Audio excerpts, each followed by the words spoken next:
Channel asina mayambu amukka suhana taramna ukjari. Channel asibu nungsibirabadi wari khak taraga thokpiki.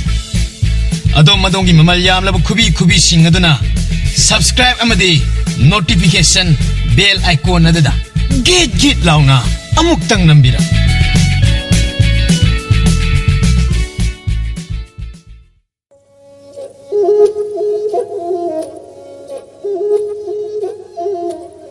Ito, nangi arapay kupay do.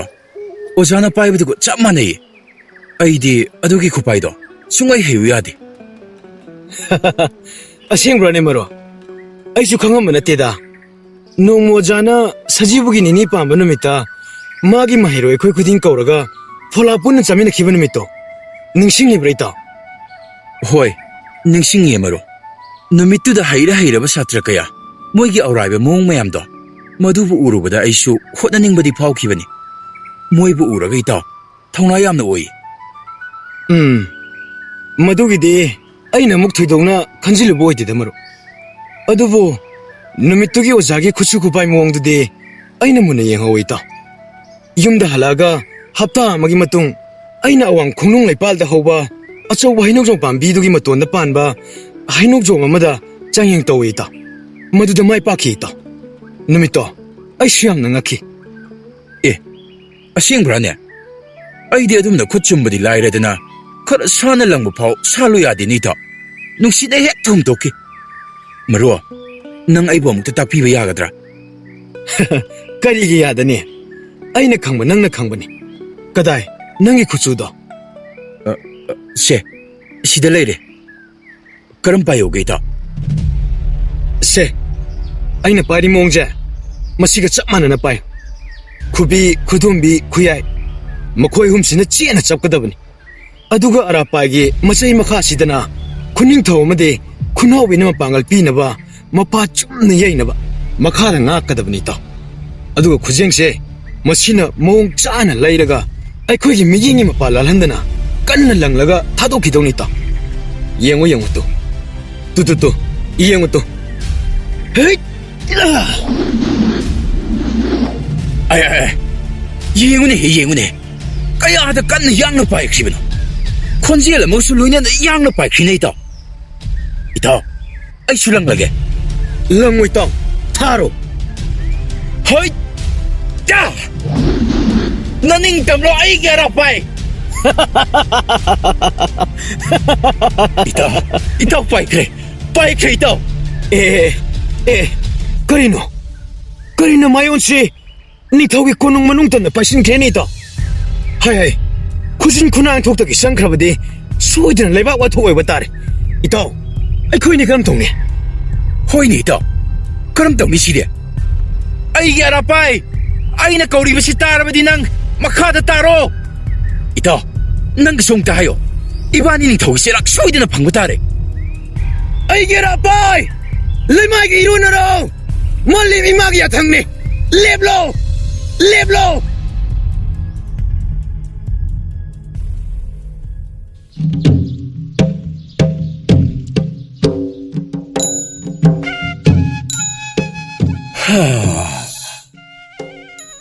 Ngasidi aigi pai mapukningsi othuk na makalamida. Thamoy na khoidazaba nungsiba taloida. Maharanigi pamthola pambalabada. Ningthaw koro ay awat pamatlay trabahay ba do?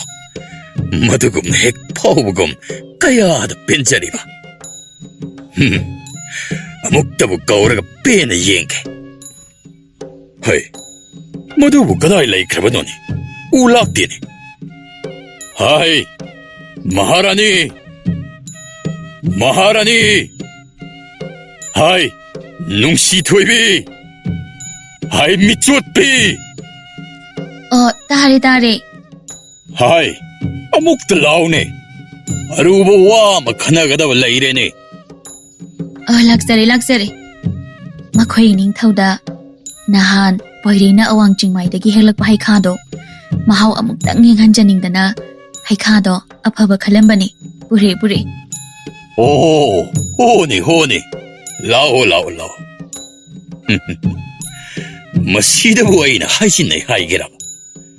ꯑꯁꯨꯛ ꯅꯨꯡꯁꯤꯕ, ꯑꯁꯨꯛ ꯈꯥꯎꯅ ꯂꯣꯟꯆꯠ ꯈꯪꯕ ꯃꯍꯥꯔꯥꯅꯤ ꯑꯁꯤꯕꯨ ꯃꯥꯂꯦꯝꯒꯤ ꯐꯥꯎꯔꯦ ꯍꯥꯏꯔꯤꯕ ꯂꯩꯕꯥꯛꯁꯤꯡ ꯑꯗꯨꯗꯕꯨ ꯃꯈꯣꯏꯒꯤ ꯃꯍꯥꯔꯥꯅꯤꯁꯤꯡ ꯑꯗꯨꯅꯕꯨ ꯁꯨꯃꯥꯏꯅ ꯇꯧꯕꯤꯔꯝꯒꯗ꯭ꯔꯥꯅꯤ? ꯀꯣꯔꯧꯋꯩꯒꯤ ꯂꯥꯏꯕꯛꯁꯦ ꯀꯌꯥꯗ ꯐꯈ꯭ꯔꯕꯅꯣ! ꯃꯤ ꯇꯥꯔꯕꯗꯤ ꯃꯇꯨ ꯊꯥꯒꯠꯂꯤ ꯍꯥꯏꯈꯤꯅꯤ꯫ ꯑꯗꯨꯕꯨ ꯐꯗꯤ ꯐꯩꯍꯦ ꯑꯩꯒꯤ ꯃꯍꯥꯔꯥꯅꯤ ꯑꯁꯦ꯫ ꯍꯩꯃꯥ, ꯇꯞꯅ ꯂꯥꯛꯎꯅꯦ ꯅꯪꯕꯣ, ꯇꯨ ꯂꯥꯛꯀꯅꯤꯅꯦ꯫ ꯇꯨꯁꯟꯐꯝ ꯆꯥꯗꯅ ꯁꯣꯛꯄꯟꯒ ꯌꯥꯎꯔꯕꯗꯤ ꯃꯥꯡꯖꯔꯦꯗꯅ ꯀꯣꯔꯧꯋꯩꯗꯤ꯫ ꯑꯣꯍꯣ, ꯊꯝꯃꯣ ꯑꯗꯨꯗ꯫ ꯉꯛꯁꯪ ꯍꯦꯛ ꯉꯥꯡꯉꯗꯅ ꯈꯣꯏꯊꯨꯝꯅꯒꯗꯕ ꯃꯥꯜꯂꯤꯅꯦ ꯃꯍꯥꯎꯗꯣ꯫ ꯑꯣ, ꯃꯈꯣꯏ ꯏꯅꯤꯡꯊꯧꯅ ꯍꯥꯕꯤꯕꯗ ꯈꯟꯗꯅ ꯆꯥꯗ꯭ꯔꯕꯁꯨ ꯌꯥꯅꯅꯕ, ꯃꯇꯝ ꯃꯥꯡꯗꯅꯕ ꯍꯥꯏꯗꯅ ꯅꯅꯥꯏ ꯅꯨꯕꯤꯅ ꯅꯤꯡꯊꯤꯅ ꯁꯦꯝ ꯁꯥꯖꯔꯛꯂꯕꯅꯤ꯫ ꯀꯌꯥꯗ ꯅꯨꯡꯁꯤꯔꯤꯕꯅꯣꯅꯦ ꯁꯦ! ꯉꯥꯡꯊꯣꯔꯛꯄ ꯅꯋꯥꯍꯩꯗꯤ ꯈꯣꯏꯊꯨꯝꯃꯤꯍꯦ꯫ ꯑꯗꯨ ꯍꯧꯖꯤꯛꯀꯤ ꯅꯪꯒꯤ ꯀꯔꯤꯌꯦ? ꯅꯅꯥꯏ ꯅꯨꯕꯤ ꯍꯥꯏꯕ꯭ꯔꯥ? ꯍꯣꯏꯅꯦ, ꯅꯅꯥꯏ ꯅꯨꯕꯤ ꯍꯥꯏꯕ ꯋꯥꯍꯩ ꯑꯗꯨꯃꯇꯪꯗꯤ ꯂꯧꯊꯣꯛꯎꯍꯤ ꯃꯍꯥꯔꯥꯅꯤ꯫ ꯍꯩ, ꯃꯗꯨ ꯅꯤꯡꯊꯧ ꯑꯣꯏꯅ ꯇꯥꯕꯗ ꯀꯌꯥ ꯏꯅꯨꯡ ꯅꯨꯡꯉꯥꯏꯇꯦ꯫ ꯅꯍꯥꯛꯁꯦ ꯐꯔꯕꯁꯨ ꯐꯠꯇ꯭ꯔꯕꯁꯨ ꯂꯩꯄꯥꯛ ꯃꯔꯤ ꯉꯥꯛꯂꯤꯕ ꯅꯤꯡꯊꯧ ꯀꯣꯔꯧꯋꯩꯒꯤ ꯑꯃꯠꯇ ꯉꯥꯟꯊꯣꯏꯖꯕꯤ ꯃꯍꯥꯔꯥꯅꯤꯅꯤꯅꯦ ꯅꯪꯁꯦ꯫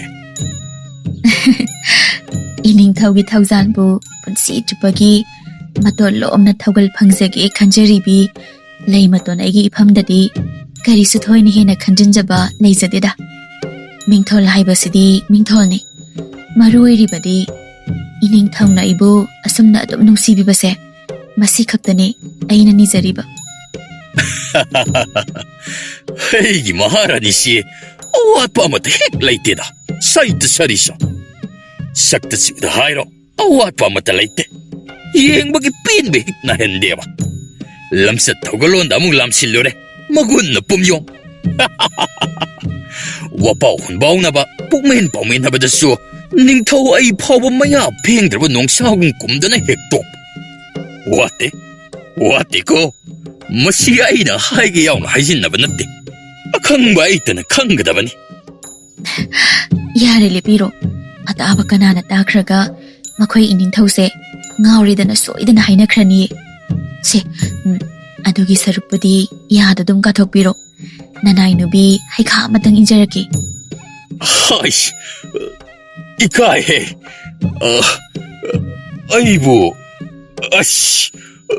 ꯑꯩꯕꯨ ꯃꯪꯂ ꯍꯥꯟꯅ ꯒ꯭ꯌꯥꯟ ꯃꯦꯟꯒ ꯑꯃꯇ ꯇꯥꯁꯤꯜꯂꯛꯇꯦ ꯇꯧꯔꯤꯁꯦ꯫ ꯃꯪ ꯅꯠꯇꯤꯌꯦ, ꯌꯥꯁꯦ ꯈꯖꯤꯛꯇꯪ ꯀꯥꯡꯈꯠꯄꯤꯌꯣ꯫ ꯅꯅꯥꯏ ꯅꯨꯕꯤꯅ ꯈꯨꯏꯟꯖꯕꯒꯤ ꯃꯍꯥꯎ ꯌꯦꯡꯕꯤꯌꯣ꯫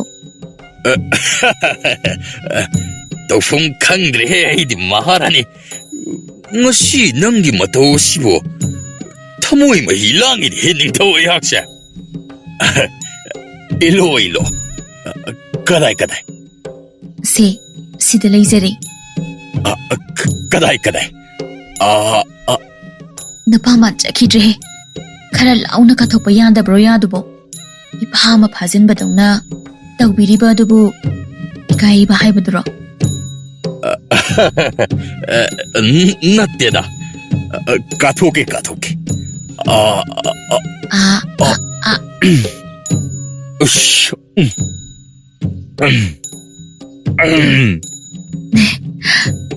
ꯍꯥꯎꯕ꯭ꯔꯣ? ꯍꯥꯎꯏꯕꯨ ꯑꯣꯟꯊꯣꯛꯅ ꯍꯥꯎꯈ꯭ꯔꯦ ꯃꯍꯥꯔꯥꯅꯤ, ꯈꯣꯏꯊꯨꯝꯅꯅ ꯍꯥꯎꯏ꯫ ꯀꯅꯥꯒꯤ ꯉꯁꯤꯒꯤ ꯍꯩꯈꯥꯒꯤ ꯃꯍꯥꯎꯁꯤꯗꯤ ꯄꯨꯟꯁꯤꯗ ꯑꯃꯨꯛ ꯍꯟꯅ ꯐꯪꯒꯗꯕ ꯃꯥꯟꯗ꯭ꯔꯦ꯫ ꯑꯔꯩꯕ ꯃꯍꯥꯎ ꯄꯨꯝꯅꯃꯛ ꯂꯣꯏꯅ ꯈꯜꯁꯨꯅ ꯌꯥꯎꯕꯒꯨꯝꯃꯤꯅꯦ ꯃꯍꯥꯔꯥꯅꯤ꯫ ꯑꯁꯦꯡꯕ? ꯍꯩꯃꯥ, ꯑꯩꯁꯤꯕꯨ ꯌꯥꯝꯅ ꯊꯥꯖꯗꯕꯒꯤ ꯋꯥꯅꯤꯅꯦ꯫ ꯑꯗꯨꯏ ꯅꯠꯇꯦꯕ, ꯁꯨꯝ… ꯂꯩꯍꯧꯗ꯭ꯔꯕꯔꯥ ꯃꯍꯥꯔꯥꯅꯤ? ꯂꯩꯍꯧꯏꯅ ꯕꯥꯔꯤꯗꯃ ꯄꯨꯔꯛꯈꯣꯔꯥ? ꯄꯨꯔꯛꯂꯅꯨ꯫ ꯁꯨꯝ ꯍꯪꯕꯅꯤꯗ꯫ ꯁꯨꯝ ꯄꯥꯝꯃꯨꯖꯕꯗꯣ ꯂꯣꯏꯊꯣꯛꯈꯤꯒꯗ꯭ꯔꯥ ꯈꯟꯅ꯫ ꯍꯩꯃꯥ, ꯇꯟꯖꯗ꯭ꯔꯥ? ꯑꯁꯦꯡꯕꯅꯤ ꯃꯍꯥꯔꯥꯅꯤ, ꯉꯁꯤ ꯅꯪꯅ ꯄꯤꯖꯔꯤꯕ ꯍꯩꯈꯥꯁꯦ ꯅꯨꯡꯇꯤꯒꯤ ꯑꯁꯨꯝꯅ ꯄꯤꯖꯒꯗꯕ ꯑꯣꯏꯔꯕꯗꯤ ꯄꯠꯂꯕꯁꯨ ꯄꯠꯁꯅꯨ, ꯈꯝꯂꯕꯁꯨ ꯈꯝꯁꯅꯨ, ꯑꯗꯨꯝ ꯊꯝꯃꯨ ꯆꯦꯛꯁꯤꯟꯅ꯫ ꯅꯨꯡꯇꯤꯒꯤ, ꯅꯣꯡꯃꯒꯤ, ꯄꯨꯟꯁꯤꯁꯤꯃꯒꯤ ꯑꯣꯏꯅ ꯈꯖꯤꯛ 고로 잉원다 심나 신담나 할루고. 하이, 레이마돈, 능시 농수이 없는 능시. 바자바다 신랑기만 빡가나 할레이때. 이닝타우! 이닝타우! 소음들은 아이는 까야 빠간나 찔라기봐. 아두가 소음들은 깨나다나 묵대봐. 농사가 까야 뭔가 로이나 부망아이래. 아이고 더러시라. 아이씨 더러게다. 하이. 아두 빙을락 입어도 못가이도래. 하이, 아유 다시. 담모. 이닝타우. 토이동나 루리브라 루드리브라 하이브도 나나이 슈머펌시 그럼 하이나 땀가다바노 강드레. 하이, 땀문에 따시네. 하이드 너디 가랑 와인가니. 담모. ꯑꯩꯈꯣꯏꯒꯤ ꯀꯣꯅꯨꯡꯒꯤ ꯑꯀꯣꯏꯕ ꯑꯋꯥꯡ ꯏꯊꯪ ꯊꯪꯕ ꯂꯩꯀꯣꯜꯅ ꯂꯩꯔꯤꯕ ꯃꯐꯝ ꯑꯗꯨꯗ ꯅꯅꯥ ꯑꯩꯍꯥꯛꯁꯤ ꯉꯁꯤ ꯁꯟꯇ꯭ꯔꯤ ꯇꯥꯖꯕꯅꯤ.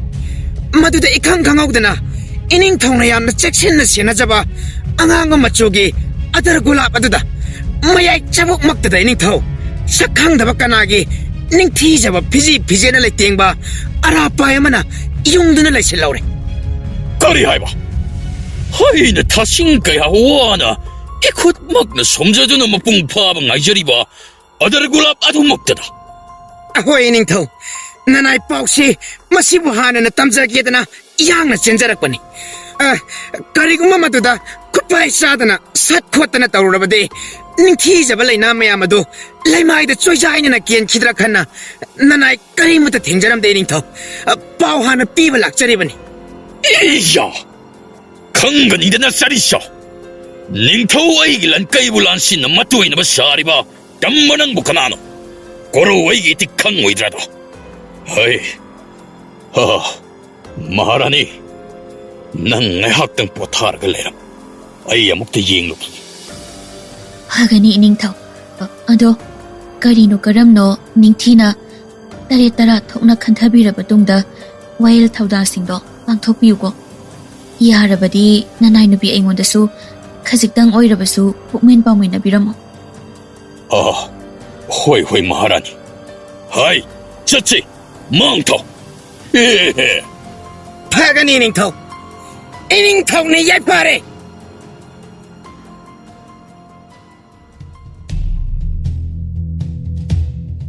이따 소이드는 이닝ꯊꯧꯒꯤ ꯂꯝꯂꯦꯟ ꯃꯅꯨꯡ ꯆꯪꯂꯝꯂꯅꯤ. ꯑꯩ ꯊꯋꯥꯏꯁꯤ ꯌꯥꯝꯅ ꯋꯥꯔꯦ ꯏꯇꯥꯎ. ꯑꯩꯕꯨ ꯀꯔꯤ ꯇꯧꯒꯗꯕꯅꯣ ꯏꯇꯥꯎ? ꯑꯩ ꯈꯟꯐꯝ ꯈꯪꯗ꯭ꯔꯦ. ꯋꯥꯈꯜ ꯑꯃꯠꯇ ꯊꯣꯛꯇ꯭ꯔꯦ ꯏꯇꯥꯎ. ꯆꯨꯝꯃꯤꯗ. ꯑꯩꯁꯨ ꯏꯁꯥꯁꯦ ꯂꯩꯇꯥꯐꯝ ꯈꯪꯗ꯭ꯔꯦ.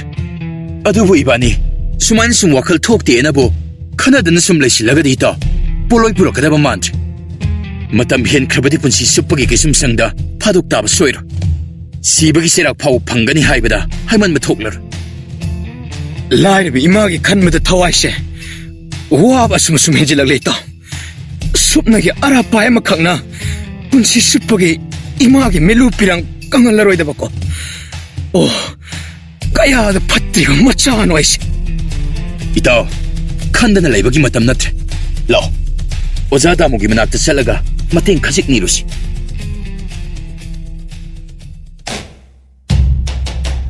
아이, 까다이노.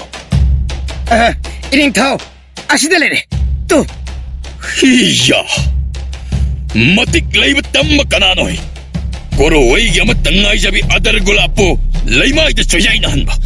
사이토 강간이잖아. ꯑꯗꯨꯅꯦꯗꯅ 이닝ꯊꯧ. ꯃꯇꯦꯡ ꯊꯣꯛꯄ ꯆꯩꯔꯥꯛ ꯑꯃꯗꯤ ꯄꯤꯐꯝ ꯊꯣꯛꯇꯕ꯭ꯔꯥ? 가리기 톡다니. 하이, 나코이 참 쿠닥트 토랑 셈사. 나코트 토리 마골 빠이게다버디. 아두, 가라마나 뱅골 공라드나 뻑탕 라우라드나 삿가다버디 나코이.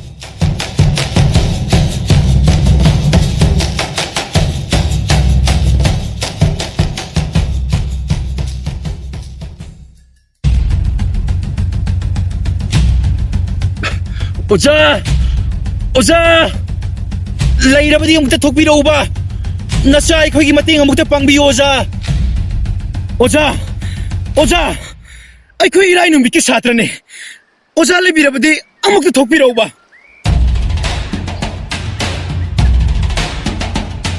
아이, 까리노. ꯅꯈꯣꯏ ꯑꯅꯤꯅ ꯑꯗꯨꯛꯇ ꯐꯤꯡꯂꯤꯕ ꯑꯗꯨꯅ ꯑꯩ ꯀꯔꯤ ꯂꯩꯔꯦ ꯍꯥꯏꯌꯨ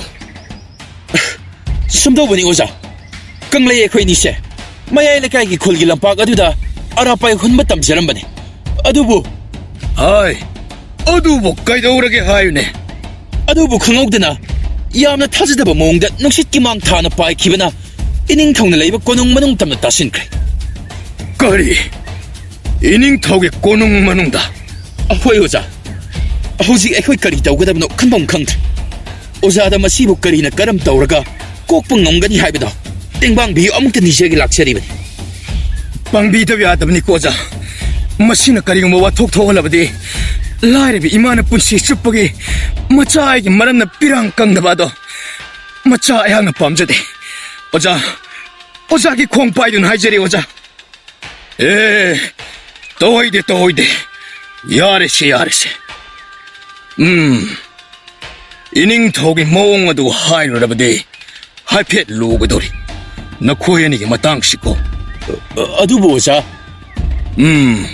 ꯇꯞꯊꯧ ꯑꯣꯖꯥꯒꯤ ꯃꯐꯝꯗ ꯃꯇꯦꯡ ꯐꯤꯒꯥꯎ ꯁꯥꯅ ꯅꯣꯂꯨꯛꯄ ꯎꯠꯂꯕꯅꯤꯅ ꯍꯧꯖꯤꯛꯇꯤ ꯅꯈꯣꯏ ꯑꯅꯤꯗ ꯂꯩꯔꯝꯕ ꯂꯥꯡꯂꯝꯕ ꯃꯩꯁꯥ ꯄꯨꯝꯅꯃꯛ ꯅꯪꯒꯤ ꯑꯣꯖꯥꯅ ꯈꯨꯗꯛ ꯑꯁꯤꯗꯒꯤ ꯄꯨꯔꯕꯅꯤ ꯀꯔꯤ ꯀꯔꯝ ꯇꯧꯔꯒ ꯎꯄꯥꯏ ꯊꯤꯕ ꯍꯥꯏꯕꯗꯣ ꯑꯩ ꯙ꯭ꯌꯥꯟ ꯉꯥꯏꯍꯥꯛꯇ ꯇꯧꯒꯦ ꯐꯝꯃꯨ ꯍꯌꯨꯝ ꯏꯇꯥꯎ ꯎꯄꯥꯏ ꯐꯪꯂꯕꯗꯤ ꯑꯣꯟꯊꯣꯛꯅ ꯅꯨꯡꯉꯥꯏꯈ꯭ꯔꯅꯤꯗ ꯍꯣꯏ ꯏꯇꯥꯎ ꯃꯗꯨꯃꯛꯅꯤ ꯅꯇꯥꯎꯅ ꯈꯟꯕꯁꯨ ꯏꯍꯦ ꯑꯩꯗꯤ ꯀꯥꯎꯔꯦꯗꯅ ꯉꯁꯤ ꯑꯌꯨꯛꯀꯤ ꯃꯩꯈꯨ ꯈꯨꯗ꯭ꯔꯤ ꯍꯥꯏ ꯅꯍꯥ ꯅꯈꯣꯏ ꯑꯅꯤꯒꯤ ꯃꯅꯨꯡꯗ ꯑꯃ ꯁꯦ ꯃꯪꯒꯣꯜꯗ ꯉꯥꯔꯤꯕ ꯍꯤꯗꯥꯛ ꯐꯨꯁꯦ ꯑꯃꯨꯛꯇ ꯄꯨꯔꯛꯎ ꯍꯤꯗꯥꯛ ꯌꯥꯎꯗ꯭ꯔꯕꯗꯤ ꯙ꯭ꯌꯥꯟ ꯇꯧꯕ ꯌꯥꯗꯦꯅꯦꯍꯦ ꯑꯍꯣꯏ ꯑꯣꯖꯥ ꯏꯇꯥꯎ ꯑꯩ ꯍꯦꯛꯇ ꯂꯧꯔꯒꯦ ꯍꯣꯏ ꯏꯇꯥꯎ ꯇꯞꯇꯅ ꯄꯨꯔꯛꯎ ꯏꯇꯥꯎ ꯁꯤꯗ ꯂꯩꯖꯔꯦ ꯑꯣꯖꯥ ꯐꯥꯟꯕꯤꯌꯨ ꯑꯗꯨꯕꯨ ꯈꯔ ꯈꯖꯤꯛꯇꯤ ꯍꯣꯏꯅꯦ ꯈꯪꯉꯤꯅꯦꯍꯦ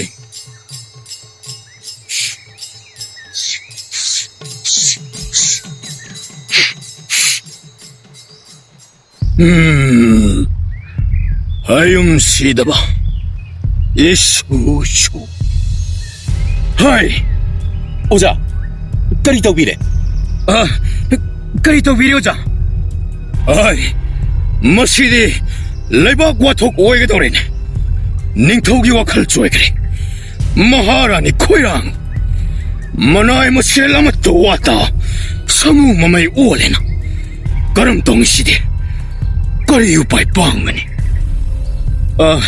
오자 와판 마두부 아무따 메이키행나 나사 아이코이 록신 망감자들이 오자 마붕어 마기 꿈하이니 마학나 사나닝 마마옹다 사나바 따방 미오이 아이코이 마뽕 깍바 야라로이다바 아숨 토 하이드나 라마이 리싱 까야다 이두나 레이크라바니 다사기 마나이니 미오이바 탱나바 따바니 까리디 오빠이리 하이비리브시부 오자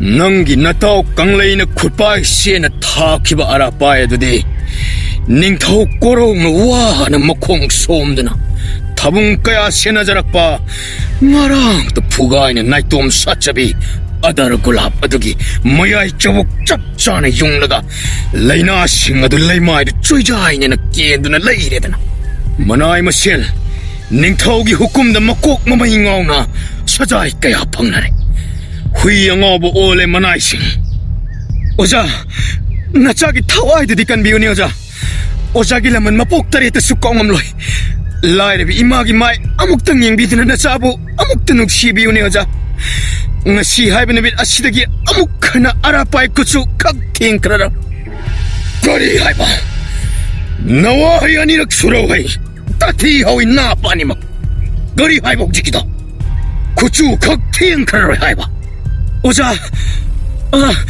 오자 아니럭 수나이기 망다 마두기 와도 핵발락라바 나띵 빵부기 마헛 나하쿠 아이나 옷 오이나 똠나 올라닌가니 오자 ꯑꯩ ꯑꯃ 이쪽 ꯆꯥꯎꯅ ꯅꯃꯥꯡꯃꯛꯇꯗ ꯂꯩꯔꯤꯉꯩ ꯀꯔꯤꯒꯤ ꯑꯗꯨꯛ ꯄꯨꯛꯅꯤꯡ ꯁꯣꯟꯊꯕꯅꯣ?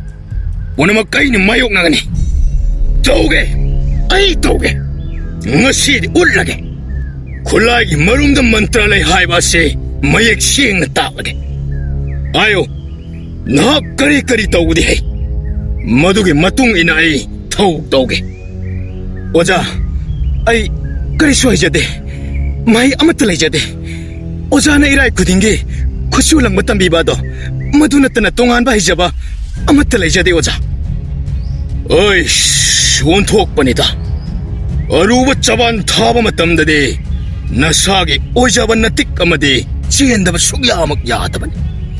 ꯑꯩꯅ ꯐꯅ ꯅꯪꯒꯤ ꯃꯇꯦꯡ ꯄꯥꯡꯂꯒꯦ 1000ꯂꯛ ꯃꯥꯌꯣꯡ ꯌꯥꯔꯕꯁꯨ ꯎꯄꯥꯏ ꯂꯩꯔꯣ. ꯉꯝꯃꯦ ꯍꯥꯏꯗꯅ ꯍꯦꯛꯇ ꯌꯥꯕ ꯅꯠꯇꯦ. ꯃꯁꯤꯗꯤ ꯌꯥꯝꯅ ꯂꯨꯈ꯭ꯔꯕ, ꯃꯤꯅꯝ ꯆꯥꯕ ꯌꯥꯗꯕ, ꯏꯁꯣꯔꯒ ꯈꯨꯠꯁꯝꯅꯔꯒ ꯀꯥꯝꯒꯗꯕ ꯃꯟꯇ꯭ꯔꯅꯤ. ꯉꯁꯥꯏꯁꯨ ꯑꯩꯅ ꯍꯥꯏꯈ꯭ꯔꯕꯗꯨꯅꯤ, ꯃꯤꯑꯣꯏꯕ ꯍꯥꯏꯕ ꯑꯁꯤꯗꯤ ꯗꯁꯥꯒꯤ ꯃꯅꯥꯏꯅꯤ ꯍꯥꯏꯗꯅ.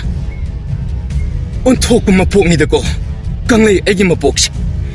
ꯑꯁꯨꯛ ꯅꯣꯡꯗꯝ ꯊꯤꯅ ꯅꯣꯡꯗꯝꯕꯤꯔꯝꯂꯤꯕ ꯑꯁꯤꯕꯨ ꯃꯃꯥꯡ ꯃꯄꯣꯛꯇ ꯀꯔꯤ ꯀꯔꯝꯕ ꯑꯔꯥꯟ ꯑꯍꯣꯏ ꯂꯪꯖꯈ꯭ꯔꯕꯅꯣ?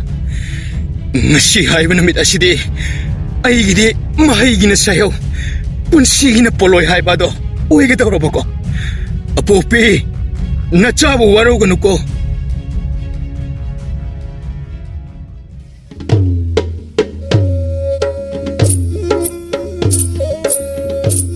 ꯃꯄꯥꯜꯗ ꯑꯁꯨꯛ ꯂꯥꯡꯅꯔꯤꯕꯁꯤ ꯀꯩꯗꯧꯕ ꯌꯥꯎꯔꯕꯅꯣ? ꯉꯁꯤ ꯊꯣꯛꯈꯤꯕꯁꯤꯅ ꯑꯔꯣꯏꯕ ꯀꯣꯅꯨꯡꯗ ꯌꯥꯍꯤꯞ ꯇꯥꯈꯤꯗꯕꯁꯨ ꯌꯥꯏꯍꯦ. ꯑꯗꯨꯅ ꯃꯌꯥꯝ ꯅꯁꯥ ꯅꯁꯥꯒꯤ ꯗꯔꯀꯥꯔ ꯑꯣꯏꯕ ꯄꯣꯠꯌꯣꯝ ꯊꯨꯅ ꯌꯣꯝꯅꯧꯍꯦ. ꯅꯁꯥꯅꯁꯨ ꯅꯨꯡꯁꯤꯗ꯭ꯔꯥ? ꯏꯊꯧ ꯄꯥꯡꯕꯗ ꯁꯤꯕꯝ ꯅꯥꯕꯝ ꯈꯪꯉꯣꯏꯗꯧꯔꯤꯍꯦ ꯁꯩꯇ. ꯍꯥꯏ, ꯖꯥꯂꯦꯝꯕꯣ, ꯀꯔꯤꯅꯣ ꯅꯈꯣꯏ ꯑꯁꯨꯛ ꯌꯥꯝꯕꯁꯤꯗꯤ? ꯀꯗꯥꯏ ꯆꯠꯀꯗꯧꯔꯤꯕꯅꯣ? ꯀꯔꯝꯕ ꯊꯪꯅꯕ ꯂꯩꯕꯥꯛꯅ ꯏꯍꯧ ꯁꯥꯒꯠꯂꯛꯄ ꯌꯥꯎꯔꯕꯅꯣ? ꯏꯃꯥ ꯃꯍꯥꯔꯥꯅꯤ, ꯃꯗꯨꯒꯤꯗꯤ ꯀꯔꯤꯁꯨ ꯊꯣꯏꯗꯣꯛꯆꯗꯦ. ꯃꯗꯨꯗꯒꯤ ꯍꯦꯟꯅ ꯂꯨꯕ ꯄꯣꯠꯁꯛ ꯑꯃ ꯈꯥꯡꯉꯨꯊꯛꯇ ꯄꯨꯟꯁꯤ ꯈꯝꯈꯤꯕꯒꯤ ꯏꯅꯤꯡꯊꯧꯒꯤ ꯈꯨꯠꯁꯥꯎꯅꯕ ꯏꯍꯧꯅꯤ. ꯀꯔꯝꯕ ꯏꯍꯧ? ꯃꯍꯥꯔꯥꯅꯤ, ꯑꯩ ꯈꯪꯗꯕ ꯅꯤꯡꯊꯧꯒꯤ ꯀꯔꯝꯕ ꯑꯔꯣꯟꯕ ꯄꯣꯠꯁꯛ? ꯇꯁꯦꯡꯅ ꯏꯃꯥ ꯃꯍꯥꯔꯥꯅꯤ ꯍꯥꯟꯅ ꯈꯪꯕꯤꯗꯕ꯭ꯔꯥ? ꯈꯪꯗꯦ. ꯀꯔꯤꯅꯣ ꯍꯥꯏꯌꯣ ꯍꯧꯖꯤꯛꯃꯛ. ꯅꯠꯇ꯭ꯔꯕꯗꯤ ꯅꯈꯣꯏ ꯑꯩꯒꯤ ꯆꯩꯔꯥꯛ ꯗꯟꯗꯤ ꯑꯃꯨꯛ ꯐꯪꯕ ꯁꯣꯏꯔꯣꯏ. ꯍꯥꯏꯖꯒꯦ ꯏꯃꯥ ꯃꯍꯥꯔꯥꯅꯤ. ꯃꯗꯨꯗꯗꯤ ꯍꯥꯏꯕꯤꯒꯅꯨ. ꯁꯨꯝꯗꯧꯕꯅꯤ, ꯃꯥꯡꯆꯠꯅꯈꯤꯕ ꯀꯨꯝꯂꯦꯟ ꯀꯌꯥ ꯑꯩꯈꯣꯏꯒꯤ ꯏꯅꯤꯡꯊꯧꯅ ꯃꯈꯜ ꯃꯈꯥ ꯀꯌꯥꯒꯤ ꯆꯥꯡꯌꯦꯡꯁꯤꯡ ꯄꯥꯡꯊꯣꯛꯇꯨꯅ ꯂꯥꯛꯈꯤꯕꯅꯤ. ꯑꯗꯨꯕꯨ ꯑꯔꯦꯝꯕꯗ ꯇꯥꯈꯤꯕꯅ ꯀꯣꯡꯒꯥꯏ, ꯃꯍꯩ ꯑꯃꯠꯇ ꯌꯥꯟꯕ ꯐꯪꯈꯤꯗꯦ. ꯑꯗꯨꯕꯨ ꯏꯃꯥ ꯃꯍꯥꯔꯥꯅꯤ, ꯍꯟꯗꯛꯀꯤ ꯀꯨꯝꯁꯤ ꯀꯨꯝꯂꯦꯟ ꯑꯁꯤꯗꯤ ꯃꯄꯨ ꯏꯕꯨꯡ ꯃꯥꯅ ꯀꯨꯕꯤꯔꯕ ꯃꯥꯜꯂꯦ. ꯆꯩꯆꯠ ꯀꯌꯥ ꯃꯥꯏ ꯄꯥꯛꯈꯤꯗ꯭ꯔꯕꯁꯨ ꯀꯨꯝꯁꯤꯗꯤ ꯇꯔꯛꯅ ꯑꯃꯈꯛ ꯌꯥꯜꯂꯔꯦ. ꯀꯔꯤꯅꯣ ꯍꯥꯏꯔꯤꯕ ꯋꯥꯗꯣ? ꯑꯩ ꯂꯧꯁꯤꯟꯕ ꯉꯝꯗ꯭ꯔꯤ. ꯍꯥꯏꯒꯗꯕ ꯃꯔꯨ ꯑꯣꯏꯕ ꯃꯆꯪꯗꯨꯗꯃꯛ ꯍꯥꯏꯔꯣ. ꯊꯤꯟꯊꯕꯒꯤ ꯃꯇꯝ ꯅꯠꯇ꯭ꯔꯤ. ꯑꯩꯈꯣꯏꯒꯤ ꯏꯅꯤꯡꯊꯧꯅ ꯏꯃꯥ ꯃꯍꯥꯔꯥꯅꯤꯒꯤ ꯌꯥꯝꯅ ꯃꯔꯨ ꯑꯣꯏꯕ ꯃꯄꯣꯛ ꯀꯨꯝꯑꯣꯜꯂ ꯂꯥꯛꯄ ꯅꯨꯃꯤꯠ ꯑꯗꯨꯗ ꯄꯤꯅꯅꯕ ꯆꯦꯛꯁꯤꯟꯅ ꯁꯦꯟꯅꯖꯕ ꯑꯗꯔ ꯒꯨꯂꯥꯞ ꯄꯥꯝꯕꯤ ꯑꯃꯈꯛ ꯂꯩ. ꯃꯗꯨ ꯀꯨꯝꯁꯤ ꯁꯥꯠꯂꯦ. ꯉꯔꯥꯡꯇ ꯁꯥꯠꯄꯅꯤ. ꯑꯗꯨꯕꯨ ꯉꯁꯤꯒꯤ ꯋꯥꯡꯂꯦꯟ ꯀꯣꯔꯧ ꯅꯨꯃꯤꯠ ꯑꯁꯤꯗ ꯑꯗꯔ ꯒꯨꯂꯥꯞ ꯑꯗꯨꯒꯤ ꯃꯌꯥꯏ ꯆꯕꯨꯛ ꯆꯞ ꯆꯥꯅ ꯀꯗꯥꯏꯗꯒꯤꯅꯣ ꯈꯪꯗꯕ ꯑꯔꯥꯞꯄꯥꯏ ꯑꯃꯅ ꯌꯨꯡꯁꯤꯜꯂꯛꯂꯦ. ꯂꯩꯔꯥꯡ ꯑꯗꯣ ꯂꯩꯃꯥꯏꯗ ꯆꯣꯏꯖꯥꯏꯅꯅ ꯀꯦꯜꯂꯦ. ꯃꯔꯝ ꯑꯁꯤꯗꯒꯤ ꯏꯅꯤꯡꯊꯧꯒꯤ ꯄꯥꯏꯃ ꯑꯗꯨ ꯈꯨꯏꯁꯥꯎꯅ ꯏꯅꯤꯡꯊꯧ ꯃꯥꯒꯤ ꯃꯀꯥꯗ ꯂꯪꯖꯕ ꯑꯣꯏꯅ ꯊꯣꯛꯈ꯭ꯔꯦ. ꯍꯧꯖꯤꯛꯇꯤ ꯂꯩꯕꯥꯛ ꯄꯨꯡꯖꯥꯎ ꯊꯤꯟꯒꯗꯧꯔꯦ. ꯅꯅꯥꯏ ꯑꯩꯈꯣꯏꯁꯨ ꯀꯔꯝ ꯊꯤꯟꯖꯤꯟꯒꯅꯤ ꯋꯥꯈꯜ ꯂꯥꯝꯕ ꯐꯪꯖꯗ꯭ꯔꯦ. ꯀꯔꯤ ꯍꯥꯏꯕ? ꯏꯅꯤꯡꯊꯧꯅ ꯑꯩꯒꯤꯗꯃꯛ ꯈꯨꯗꯣꯜ ꯇꯝꯅꯅꯕ ꯑꯗꯔ ꯒꯨꯂꯥꯞ ꯄꯥꯝꯕꯤ ꯀꯌꯥꯕꯨ ꯃꯈꯨꯠꯃꯛꯅ ꯃꯈꯣꯡ ꯁꯣꯝꯗꯨꯅ ꯂꯥꯛꯈꯤ ꯍꯥꯏꯕ? ꯑꯗꯨꯕꯨ ꯑꯗꯔ ꯒꯨꯂꯥꯞꯀꯤ ꯋꯥꯍꯧ ꯑꯃꯈꯛꯅ ꯂꯩꯕꯥꯛ ꯄꯨꯡꯖꯥꯎ ꯊꯤꯟꯅ ꯂꯩꯊꯛ ꯂꯩꯈꯥ ꯑꯣꯜꯍꯟꯕꯗꯤ ꯃꯄꯨ ꯏꯕꯨꯡꯉꯣ ꯃꯥꯕꯨ ꯑꯁꯥꯎ ꯄꯔꯩ ꯆꯟꯅꯅꯕ ꯊꯧꯁꯤꯟꯕ ꯑꯣꯏꯅ ꯊꯣꯛꯂꯅꯤꯗꯣ. ꯑꯩ ꯀꯔꯤ ꯄꯥꯝꯕꯩ ꯊꯧꯔꯥꯡꯒꯅꯤ? ꯐꯔꯦ. ꯍꯥꯏ, ꯅꯈꯣꯏ ꯏꯅꯤꯡꯊꯧꯗꯤ ꯊꯣꯛꯈ꯭ꯔꯕ꯭ꯔꯥ? ꯀꯔꯣꯝꯗ ꯂꯩꯍꯧꯏ? ꯏꯃꯥ ꯃꯍꯥꯔꯥꯅꯤ, ꯏꯅꯤꯡꯊꯧꯗꯤ ꯂꯩꯅꯥꯁꯤꯡ ꯑꯗꯨꯕꯨ ꯀꯣꯜꯂꯗꯨꯅ ꯂꯩꯃꯥꯏꯗ ꯐꯔ ꯑꯣꯜꯂꯗꯨꯅ ꯇꯦꯡꯊꯥꯅ ꯑꯣꯏꯅ ꯀꯞꯇꯨꯅ ꯂꯩꯍꯧꯕꯅꯤ. ꯅꯅꯥꯏꯁꯨ ꯊꯦꯝꯖꯔꯝꯒꯗꯕ ꯑꯗꯣ ꯏꯅꯤꯡꯊꯧꯒꯤ ꯌꯥꯊꯪꯅ ꯀꯟꯃꯟꯈꯤꯕꯅ ꯅꯅꯥꯏ ꯃꯐꯝ ꯑꯁꯤꯗ ꯊꯨꯅꯃꯛ ꯌꯧꯔꯛꯂꯤꯕꯅꯤ. ꯏꯃꯥ ꯃꯍꯥꯔꯥꯅꯤ, 이마 마하라니도 땀가다 복듬 로에라바니나 나나 에야 뭐 콩찬 자그라게 이닝 타올락라바디 아이 깨야 퍼자가다바 만드레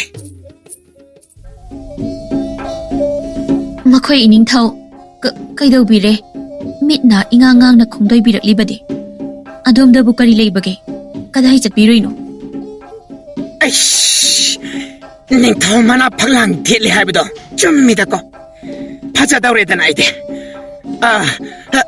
이마 이비마 나나 에이 공도이 잘해 해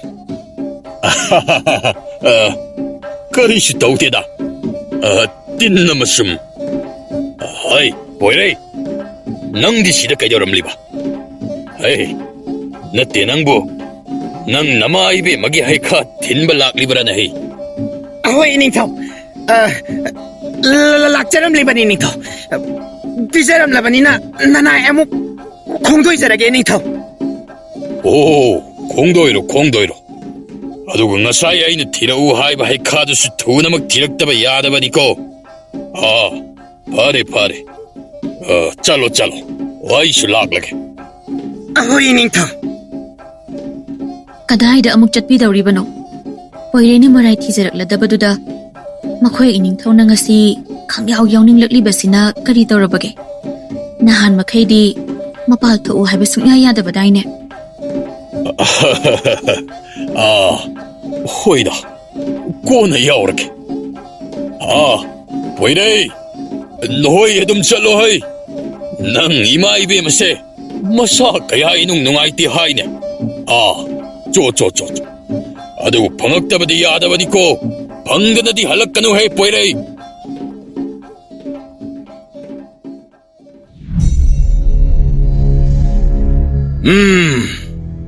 아하이브 신판 마마땅디 하요 미 오이나 뽀글가 하이자락바 삐톡바군 마헤이야마디 소이다나 레펌토이 와칼 다우니 빠마짜 낭기 분치 호제익 어뜻 아kam기 랑다이다 땄가다바기 야안두나 레이라바니 아두 뿌나먹 쇼이샤노 낭기 오자 레이리 와칼 문나 ध्यानतो 마땀 레이트라바니 까리 노이나 떠가다바 시바 Karama mapoki, karama changeng no, mapok kasi ta ay na tingnariba, pangliba changeng asiba. Itaw, nang ay na kasyum sang da bondi oy na lay krabatong da, ay imabutsak sina, luna chana, nang buhek pok piribi imamang ni kana, natawag ita magsina binamuko. Pataba machana ay di. Itaw, karigi edom na haibano. Nanggi damak ay laysidi. Nanggi ima, ay gi imani. ꯑꯩꯒꯤ ꯏꯃꯥ ꯅꯪꯒꯤꯁꯨ ꯏꯃꯥꯅꯤ ꯀꯔꯤꯗ ꯈꯦꯟꯅꯕꯒꯦꯅꯦ ꯅꯨꯡꯁꯤꯕ ꯃꯔꯨ ꯑꯩꯅ ꯍꯤꯡꯂꯤꯕ ꯃꯈꯩ ꯅꯪꯒꯤ ꯃꯇꯦꯡ ꯄꯥꯡꯗꯅ ꯈꯛꯇꯣꯛꯂꯣ ꯑꯗꯨꯝꯅ ꯋꯥꯈꯜ ꯍꯟꯊꯕ ꯍꯧꯅꯗꯦꯀꯣ ꯃꯔꯨ ꯎꯄꯥꯏ ꯊꯤꯁꯤ ꯀꯔꯤ ꯈꯟꯅꯔꯦ ꯀꯔꯤ ꯂꯩꯔꯦ ꯇꯦꯡꯕꯥꯟꯕ ꯌꯥꯕ꯭ꯔꯥ ꯌꯦꯡꯁꯤ ꯍꯥꯏꯌꯨ ꯇꯥꯒꯦ ꯑꯣꯖꯥ ꯑꯩꯒꯤ ꯃꯔꯨꯞꯁꯦ ꯆꯤꯊꯤ ꯏꯕꯗꯤ ꯌꯥꯝꯅ ꯍꯩꯕꯅꯤ ꯑꯗꯨꯕꯨ ꯑꯣꯖꯥ ꯃꯁꯤꯗꯤ ꯃꯍꯩ ꯑꯃ ꯑꯣꯏꯅ ꯂꯧꯕꯤꯕ꯭ꯔꯥ ꯅꯠꯇ꯭ꯔꯒꯅ ꯀꯔꯤ ꯍꯥꯏꯅ ꯀꯔꯤ ꯆꯤꯊꯤ ꯏꯕ ꯍꯥꯏꯕ ꯍꯣꯏ ꯑꯣꯖꯥ ꯆꯤꯊꯤ ꯏꯕ ꯍꯥꯏꯕꯗꯤ ꯑꯩꯈꯣꯏꯒꯤ ꯁꯨꯝ ꯚꯥꯞ ꯇꯥꯔꯦ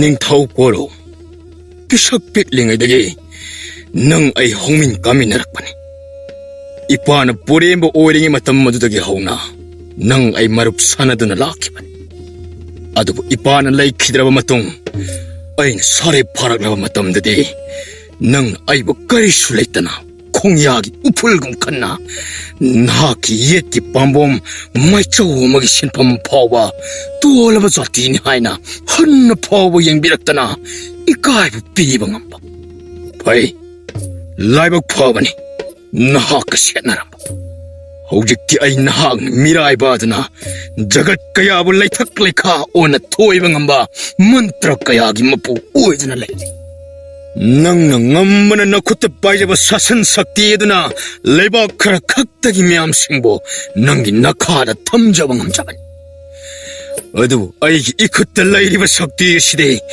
ꯃꯥꯂꯦꯝꯒꯤ ꯋꯥꯔꯤꯗꯤ ꯇꯣꯛꯈꯣ ꯖꯒꯠ ꯀꯌꯥ ꯃꯔꯣꯜ ꯁꯦꯝꯗꯨꯅ ꯂꯩꯔꯤꯕ ꯏꯁꯣꯔꯒ ꯐꯥꯎꯕ ꯃꯨꯛꯅꯕ ꯉꯝꯕꯒꯤ ꯁꯛꯇꯤꯁꯤꯡ ꯁꯨꯄꯥꯏ ꯄꯥꯏꯁꯤꯟꯗꯨꯅ ꯊꯝꯕ ꯉꯝꯂꯕꯅꯤ. ꯉꯁꯤꯗꯤ ꯅꯪꯒꯤ ꯅꯊꯛꯇ ꯂꯃꯟ ꯑꯩꯅ ꯈꯨꯝꯕ ꯇꯥꯔꯦꯗꯅ. ꯋꯥꯔꯧꯕ ꯌꯥꯗꯦꯀꯣ ꯅꯤꯡꯊꯧ ꯀꯣꯔꯧ.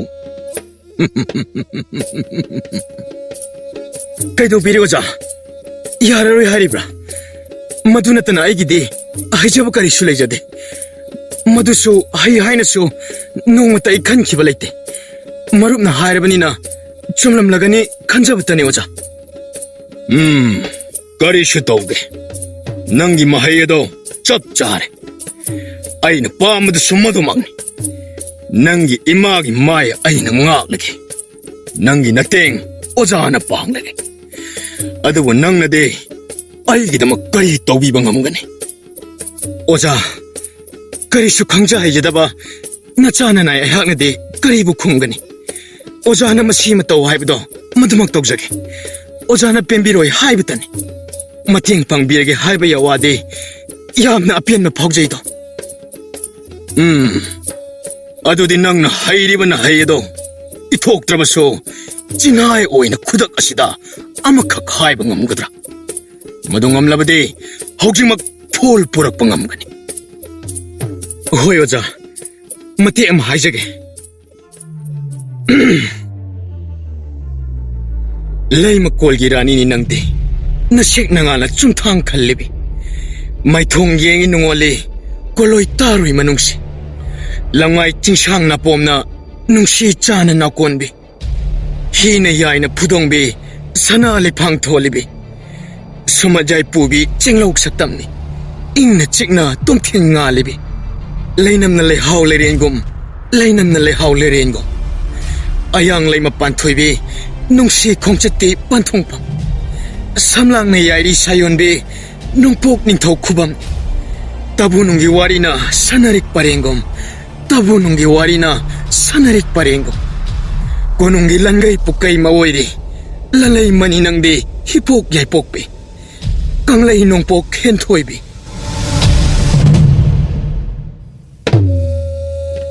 ꯑꯩ ꯀꯪꯂꯩ, ꯀꯔꯤꯅꯣ ꯅꯍꯥꯛꯅ ꯍꯥꯏꯔꯤꯕ ꯃꯌꯥꯝ ꯑꯗꯨꯗꯤ? ꯃꯗꯨ ꯅꯉꯣꯟꯗ ꯀꯅꯥꯅ ꯇꯥꯛꯂꯛꯏ? ꯑꯣꯖꯥꯅ ꯁꯨꯝ ꯑꯃ ꯍꯦꯛꯇ ꯍꯥꯏꯌꯨ ꯍꯥꯏꯕ ꯑꯗꯨꯗ. ꯅꯤꯡꯊꯧ ꯀꯣꯔꯧꯒꯤ ꯁꯦꯅ ꯊꯥꯅ ꯌꯥꯔꯔꯣꯏꯗꯕ ꯃꯍꯥꯔꯥꯅꯤ ꯍꯦꯟꯊꯣꯏꯕꯤꯕꯨ ꯆꯤꯊꯤꯒꯤ ꯃꯇꯦꯡꯅ ꯑꯩꯒꯤ ꯇꯥꯂꯣꯏ ꯑꯣꯏꯔꯒ ꯂꯃꯟ ꯁꯤꯡꯕ ꯁꯛꯂꯒꯦꯗꯣ ꯈꯪꯒꯅꯤ ꯁꯥꯔꯤꯁꯨ. ꯑꯩ ꯅꯤꯄꯥꯃꯆꯥ, ꯍꯧꯖꯤꯛꯀꯤ ꯋꯥꯔꯣꯜꯗꯃꯛ ꯁꯦ. ꯃꯁꯤꯒꯤ ꯂꯃꯥꯏ ꯑꯁꯤꯗ ꯏꯌꯨ, ꯑꯗꯨꯒ ꯆꯤꯖꯦꯠꯅ ꯀꯣꯟꯁꯤꯜꯂꯒ ꯄꯤꯔꯛꯎ. ꯂꯥꯏꯁꯣꯟ ꯇꯧꯒꯦ. ꯑꯍꯣꯏ ꯑꯣꯖꯥ.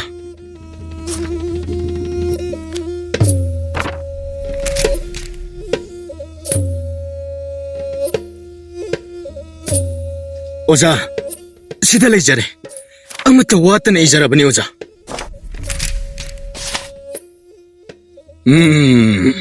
ꯃꯤꯠꯁꯨ ꯎꯏꯠꯁꯨ. ꯈꯨꯅꯨ ꯈꯔꯪ, ꯅꯪꯅ ꯆꯦꯕꯥꯎ ꯑꯁꯤꯕꯨ ꯃꯍꯥꯔꯥꯅꯤꯒꯤ ꯃꯐꯝ ꯆꯞ ꯆꯥꯅ ꯌꯧꯍꯟꯅꯕ ꯆꯦꯛꯁꯤꯟꯅ ꯄꯨꯒꯗꯕꯅꯤ. ꯄꯥꯏꯖꯔꯣ, ꯆꯠꯂꯣ.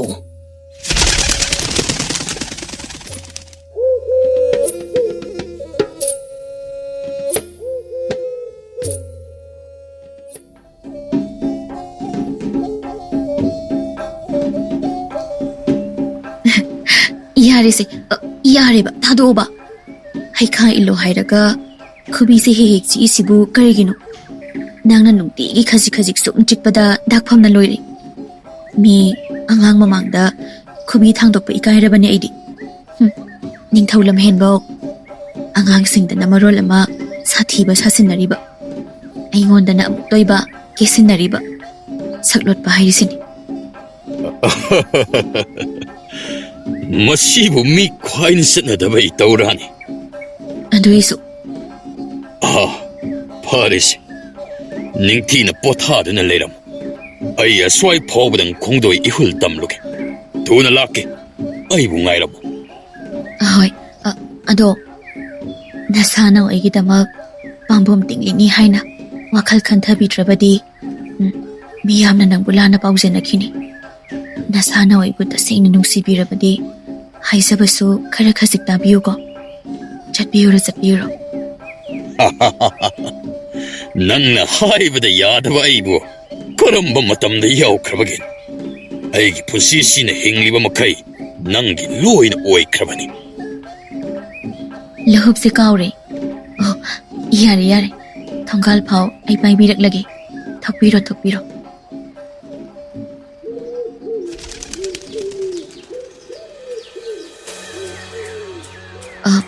ꯀꯩꯗꯧꯕꯤꯔꯒꯦ ꯆꯞ ꯂꯦꯞꯇꯅ ꯑꯃꯨꯛ ꯂꯩꯕꯤꯔꯒꯦ ꯀꯔꯤ ꯑꯀꯥꯎ ꯄꯔꯤ ꯆꯟꯕꯤꯍꯧꯔꯒꯦ ꯑꯩꯕꯨ ꯉꯁꯤꯁꯤꯕꯨ ꯅꯍꯥꯟ ꯃꯈꯩꯒ ꯏꯃꯥꯟ ꯃꯥꯟꯅꯗꯕ ꯃꯑꯣꯡ ꯑꯃ ꯑꯩꯒꯤ ꯏꯁꯥꯗ ꯐꯥꯎꯔꯤꯕ ꯑꯁꯤꯕꯨ ꯀꯩꯗꯧꯕꯤꯔꯒꯦ ꯑꯣꯏꯒꯤ ꯄꯥꯝꯕꯣꯝ ꯑꯁꯦ ꯀꯟꯅ ꯆꯣꯡꯈꯠꯂꯛꯏ ꯀꯩꯁꯨ ꯇꯧꯔꯣꯏꯗ ꯀꯥ ꯍꯦꯟꯅ ꯋꯥꯈꯜꯗꯁꯨ ꯑꯗꯨꯛ ꯍꯥꯡꯅ ꯊꯥꯖꯁꯟꯕ ꯐꯠꯇꯦ ꯈꯔ ꯈꯖꯤꯛꯁꯨ ꯈꯟꯗꯣꯛꯄ ꯃꯐꯩ ꯀꯗꯥꯏ ꯑꯩꯒꯤ ꯂꯨꯍꯨꯞꯇꯨ ꯄꯤꯔꯣ ꯍꯥꯏ ꯑꯁꯨꯛ ꯌꯥꯛꯅ ꯁꯥꯕ ꯅꯨꯡꯁꯥꯁꯤꯗꯕꯨ ꯀꯔꯤꯅꯣ ꯂꯋꯥꯏ ꯂꯨꯇꯣꯟ ꯆꯞ ꯍꯦꯛ ꯆꯥꯅ ꯂꯥꯛꯇꯅ ꯈꯣꯡꯕ ꯎꯆꯦꯛꯁꯤꯕꯨ ꯑꯣ ꯀꯔꯤꯁꯨ ꯇꯧꯔꯨꯏ ꯄꯪꯍꯦꯟ ꯍꯦꯟꯅꯁꯨ ꯈꯟꯖꯤꯟꯕꯤꯒꯅꯨ ꯁꯦꯕ ꯌꯥꯔꯦꯕ ꯈꯣꯡꯗꯣꯏꯕꯤꯅꯤ ꯍꯥꯏꯕꯗ ꯈꯣꯡꯗꯣꯏꯕꯤꯔꯣ ꯊꯦꯡꯂꯅꯤ ꯅꯨꯃꯤꯠ ꯇꯥꯗ꯭ꯔꯤꯉꯩ ꯌꯥꯆꯪꯗ꯭ꯔꯤꯉꯩꯗ ꯍꯜꯋꯥꯏꯔꯛꯄ ꯌꯥꯕ꯭ꯔꯥ ꯌꯦꯡꯕꯤꯌꯨ ꯑꯩꯕꯨ ꯃꯤꯍꯨꯜ ꯑꯁꯤ ꯆꯅꯤꯡ ꯑꯃ ꯏꯇꯥ ꯇꯥꯗꯅ ꯆꯣꯡꯈꯠꯂꯛꯏꯅꯦ ꯃꯍꯥꯔꯥꯅꯤ ꯃꯤꯠ ꯅꯥꯀꯥꯁꯤ ꯀꯔꯤꯅꯣ ꯃꯑꯣꯡ ꯑꯃ ꯏꯇꯧ ꯇꯧꯔꯛꯏꯅꯦ ꯆꯣꯡꯕꯗ ꯁꯦ ꯐꯔꯣ ꯐꯔꯗꯝꯅꯤꯁꯦ ꯀꯩꯝ ꯈꯟꯖꯤꯜꯂꯨꯅꯨ ꯃꯔꯛ ꯇꯧꯕꯗꯤ ꯍꯧꯅꯁꯥꯅꯤ ꯃꯤ ꯂꯣꯏ ꯇꯧꯅꯔꯤꯅꯦ ꯆꯠꯄꯤꯌꯨꯔꯣ ꯑꯩ ꯆꯪꯉꯦꯀꯣ ꯅꯤꯡꯊꯤꯅ ꯂꯩꯔꯝꯃꯨꯀꯣ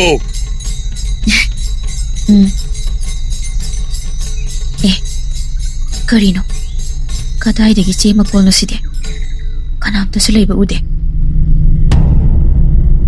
ꯃꯍꯥꯔꯥꯅꯤꯗꯣ ꯀꯣꯅꯨꯡ ꯃꯅꯨꯡ ꯍꯦꯛ ꯆꯪꯁꯤꯟꯒꯦ ꯈꯣꯡꯀꯥꯞ 2-3ꯈꯛ ꯊꯥꯡꯂꯛꯄ ꯍꯧꯕꯒ ꯁꯃꯤꯜ ꯑꯃꯅ ꯃꯥꯕꯨ ꯉꯥꯏꯈꯣ ꯈꯥꯝꯕꯒꯨꯝ ꯇꯠꯇꯅ ꯃꯅꯤꯡ ꯍꯟꯅ ꯌꯦꯡꯊꯣꯛꯍꯟꯅꯤꯡꯕ ꯐꯥꯎꯍꯜꯂꯛꯏ ꯇꯨꯡ ꯍꯟꯗꯨꯅ ꯌꯦꯡꯊꯣꯛꯂꯨꯕ ꯃꯇꯝꯗꯗꯤ ꯉꯁꯥꯏ ꯊꯣꯡꯒꯥꯜꯗ ꯃꯥꯒꯤ ꯃꯃꯥꯡꯃꯛꯇꯗ ꯇꯥꯔꯛꯄ ꯆꯦ ꯃꯀꯣꯜ ꯑꯗꯣ ꯃꯥꯒꯤ ꯍꯦꯛ ꯃꯅꯤꯡꯃꯛꯇꯗ ꯅꯦꯠꯀꯗꯕ ꯈꯖꯤꯛꯇ ꯉꯥꯏꯍꯟꯕꯒꯤ ꯑꯔꯥꯞꯄ ꯃꯑꯣꯡꯗ ꯇꯥꯗꯨꯅ ꯂꯩꯔꯝꯃꯤ ꯈꯟꯖꯤꯜꯂꯨꯕ ꯇꯧꯗꯦ ꯃꯍꯥꯔꯥꯅꯤ ꯃꯃꯥꯏ ꯐꯠ ꯂꯩꯊꯣꯛꯇꯨꯅ ꯑꯃꯨꯛ ꯆꯪꯁꯤꯟꯕ ꯍꯧꯔꯛꯏ इखंग खंगौदना हंदकते मागी ममांग मक्तदा चे मकोल अदो तादना लेर ngakpa amadi kiba phaurai maharani tauriba mawong aduda konung aduso hulakliba arapa gi mapu du kanano sakhangba loina khongdoinaki unwai mung pungchik chi maharani mamit mana chejet usinduna langtak naba du kok lage khanna phaktorai che makola do yamna tapna 바르고 미쿱 아두다기디 할품 또풍 강다바 눅시버기 이틀나 옹요미옴드나 마국 마마이 ngau 바우레 반타닝데 꼬농다 미쿱 아마 파우 옌바다디 까리수 홍데 오이리 마혹사기 마혹사 아두막 마하라니 아두 만트라기 마야이나 톰 크라바 마하라니 눅기 비범다디 뿜나막 뿡홍 홍라바니 부디 수에라바 아마금 빵칵 오에라바니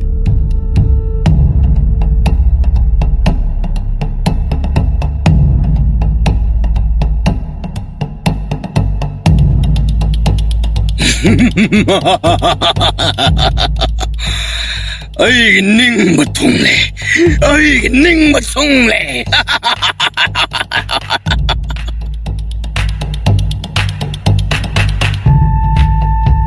닝타ung 마타 사레 앙아오버기 마타오 오이레 와나 솜자바 아다르굴랍수 강우 탁다 마뿐 시마군 감기바 아라빠기 마뿌 콩고 리바 찰링에 꾸능드기 마하라니쇼 마팜 강다나 망키바 따이나 팜 강다 따팜 강다 웅드나 레이링에 하우키바 누밋 마리니여시 레박 사산 닝티니 타워이루드레 앙악바니 ꯍꯧꯗꯣꯡ ꯂꯩꯇ꯭ꯔꯤꯉꯩ ꯎꯆꯤꯅ ꯃꯈꯦ ꯂꯥꯡꯉꯤ ꯍꯥꯏꯕꯗꯨꯅꯤ ꯃꯄꯨ ꯄꯥꯟꯗ꯭ꯔꯕ ꯂꯩꯕꯥꯛ ꯑꯃꯒꯨꯝ ꯑꯗꯨꯛ ꯆꯥꯎꯔꯕ ꯂꯩꯕꯥꯛ ꯑꯗꯨ ꯆꯦꯛꯃꯨꯛ ꯂꯥꯎꯗꯅ ꯆꯤꯛ ꯆꯤꯛ ꯂꯥꯎꯅ ꯉꯥꯛꯂꯝꯕ ꯑꯗꯨ ꯁꯨꯞꯅꯇꯒꯤ ꯅꯨꯃꯤꯠ 4ꯅꯤ ꯑꯁꯤꯗ ꯄꯨꯡꯍꯣꯡ ꯍꯣꯡꯂꯦ ꯉꯁꯤ ꯑꯁꯤ ꯃꯍꯥꯔꯥꯅꯤ ꯃꯥꯡꯈꯤꯕ ꯅꯨꯃꯤꯠ 5ꯅꯤ ꯁꯨꯕ ꯅꯨꯃꯤꯠꯅꯤ ꯑꯉꯥꯎꯕꯒꯤ ꯃꯇꯧ ꯑꯣꯏꯔꯕ ꯅꯤꯡꯊꯧ ꯀꯣꯔꯧ ꯀꯔꯤ ꯀꯔꯝꯕ ꯐꯤꯖꯦꯠ ꯂꯩꯇꯦꯡ ꯁꯦꯠ ꯆꯥꯒꯅꯤ ꯃꯊꯣꯡ ꯃꯔꯝ ꯑꯃꯠꯇ ꯈꯪꯕ ꯅꯠꯇ꯭ꯔꯦ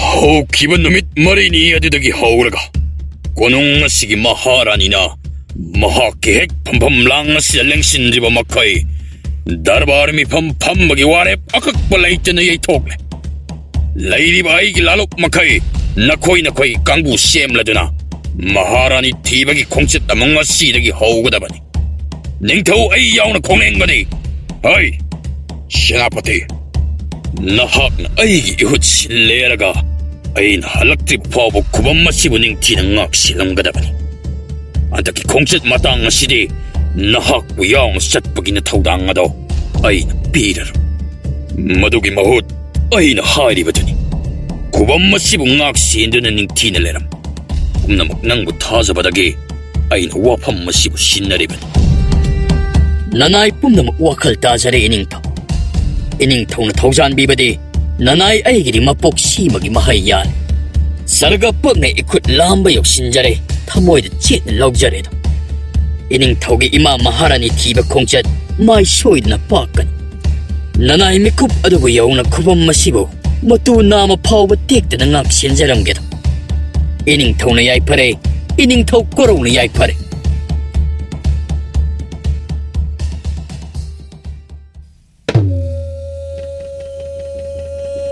ꯇꯦꯡꯕꯥꯟꯒꯤꯕ ꯋꯥꯡꯂꯦꯟ ꯅꯨꯃꯤꯠꯇꯤ ꯉꯁꯤꯒ 5ꯅꯤ ꯍꯥꯏꯔꯛꯂꯦꯁꯦ ꯑꯗꯨꯒ ꯀꯔꯤꯒꯤꯅꯣ ꯉꯁꯤ ꯐꯥꯎꯕꯗ ꯃꯁꯥꯅ ꯃꯈꯣꯡꯅ ꯊꯣꯡꯅ ꯑꯩꯒꯤ ꯁꯪꯒꯥꯏꯗ ꯌꯧꯔꯛꯇ꯭ꯔꯤꯕꯗꯤ ꯁꯣꯝꯗꯅ ꯑꯩꯅ ꯐꯛꯂꯥꯡꯗ ꯂꯩꯇꯨꯝꯅ ꯊꯣꯡꯒꯨꯝꯅꯤ ꯈꯟꯅ ꯅꯨꯡꯉꯥꯏꯅ ꯈꯣꯡꯒ꯭ꯔꯥꯏ ꯅꯤꯛꯇꯅ ꯂꯩꯔꯦ ꯋꯥꯏꯇꯣꯟꯅꯒꯤ ꯃꯟꯇ꯭ꯔꯗ ꯀꯔꯤ ꯑꯁꯣꯏꯕ ꯂꯩꯈ꯭ꯔꯕꯅꯣ ꯀꯥꯟꯅꯗꯦ ꯃꯇꯥꯡꯁꯤꯗ ꯁꯨꯝ ꯅꯩꯁꯤꯟꯗꯨꯅ ꯂꯩꯕꯗꯤ ꯑꯩꯒꯤ ꯍꯦꯂꯣꯏꯗ ꯀꯧꯗꯨꯅ ꯃꯥꯒ ꯋꯥꯇꯥꯅꯗ꯭ꯔꯕꯗꯤ ꯂꯩꯈꯥꯏ ꯇꯥꯔꯣꯏꯗꯧꯔꯤ ꯍꯌꯨꯝ ꯁꯤꯗꯕ ꯃꯥꯂꯪꯗ ꯇꯔꯪꯗ ꯀꯣꯏꯄꯥꯏ ꯄꯥꯏꯗꯨꯅ ꯁꯨꯟ ꯇꯔꯪꯗꯒꯤ ꯅꯥ ꯇꯔꯪ ꯐꯥꯎꯅ ꯄꯨꯝꯅꯃꯛꯄꯨ ꯀꯣꯏꯁꯦꯟ ꯁꯦꯟꯅꯔꯤꯕꯤ ꯃꯥꯂꯦꯝ ꯄꯨꯝꯅꯃꯛꯇꯒꯤ ꯊꯣꯏꯕꯗ ꯊꯣꯏꯔꯕꯤ ꯉꯝꯕꯗ ꯉꯝꯃꯕꯤ ꯉꯁꯤꯗꯤ ꯐꯥꯎꯔꯛꯂꯣ ꯑꯩꯒꯤ ꯅꯥꯛꯇ ꯌꯧꯔꯛꯑꯣ ꯍꯧꯖꯤꯛꯇꯤ ꯊꯣꯛꯂꯛꯑꯣ ꯇꯔꯦꯟ ꯄꯨꯝꯕꯥꯏ ꯃꯁꯥ 8 ꯆꯥꯔꯨ ꯂꯥꯎꯍꯩ ꯁ꯭ꯋꯥ ꯏꯆꯨ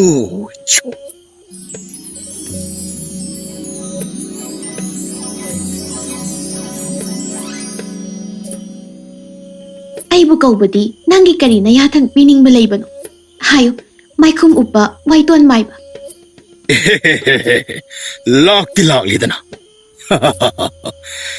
ꯅꯪꯕꯨꯗꯤ ꯌꯥꯝꯅ ꯐꯕꯅꯤꯗ ꯑꯩ ꯈꯪꯉꯤ ꯑꯗꯨꯅꯕꯨ ꯑꯩꯒꯤ ꯆꯤꯔꯕ ꯃꯇꯝꯗ ꯅꯪꯕꯨ ꯀꯧꯔꯛꯂꯤꯕꯅꯤ ꯅꯪ ꯅꯠꯇꯅ ꯀꯅꯥꯁꯨ ꯂꯩꯇꯦ ꯑꯩꯒꯤꯗꯤ ꯍꯥꯏꯌꯨ ꯋꯥꯏꯇꯣꯟ ꯃꯥꯏꯕ ꯅꯪꯉꯣꯟꯗ ꯋꯥ ꯑꯃ ꯍꯥꯏꯒꯗꯕ ꯂꯩ ꯀꯔꯤ ꯋꯥ ꯅꯪꯗꯤ ꯍꯥꯏꯅꯤ ꯍꯥꯏꯔꯒ ꯁꯨꯡꯍꯥꯏꯁꯨ ꯍꯥꯏꯗꯕꯗꯨꯕꯣ ꯉꯁꯤꯗꯤ ꯍꯥꯏꯔꯗꯕꯅꯤ ꯍꯥꯏꯔꯣ ꯑꯩꯒꯤ ꯁꯤꯟꯊꯥ ꯌꯥꯝꯃꯤ ꯄꯥꯡꯒꯗꯕ ꯏꯊꯧ ꯅꯪꯅ ꯂꯣꯏꯕ ꯅꯠꯇꯦ ꯇꯣ ꯑꯗꯨꯗꯅꯦꯕ ꯑꯩꯅ ꯅꯪꯒꯤ ꯈ꯭ꯋꯥꯏ ꯁꯥꯎꯅꯤꯡꯕꯁꯤ ꯅꯪꯒꯤ ꯅꯃꯤꯠ ꯌꯥꯝꯕ ꯑꯗꯣ ꯃꯗꯨꯅꯦ ꯑꯩꯅ ꯌꯥꯝꯅ ꯍꯩꯅꯗ꯭ꯔꯤꯕꯁꯤ ꯍꯥꯏꯔꯣꯏꯗ ꯇꯣꯛꯀꯦ ꯈꯣꯏꯗꯧꯁꯦ ꯍꯥꯟꯅ ꯍꯦꯛꯇ ꯁꯥꯎꯅꯤꯡꯍꯜꯂꯦꯕ ꯋꯥꯏꯇꯣꯟ ꯃꯥꯏꯕ ꯅꯇꯥꯠ ꯈꯪꯉꯤ ꯅꯪꯒꯤ ꯋꯥꯗꯣ ꯍꯥꯏꯔꯕꯁꯨ ꯑꯩ ꯊꯣꯏꯗꯣꯛꯇ꯭ꯔꯦ ꯅꯪꯅ ꯑꯩꯕꯨ ꯀꯧꯕꯒꯤ ꯄꯤꯒꯗꯕ ꯁꯤꯟꯊꯥꯗꯨꯗꯃꯛ ꯄꯤꯔꯣ ꯃꯗꯨꯕꯨ ꯄꯥꯡꯂꯒ ꯑꯩ ꯊꯨꯅꯃꯛ ꯕꯤꯗꯥꯏ ꯄꯤꯔꯝꯂꯗꯕꯅꯤ ꯅꯪꯒꯤ ꯅꯅꯥꯛꯇ ꯀꯨꯏꯅ ꯄꯟꯊꯕ ꯑꯩ ꯄꯥꯝꯗꯦ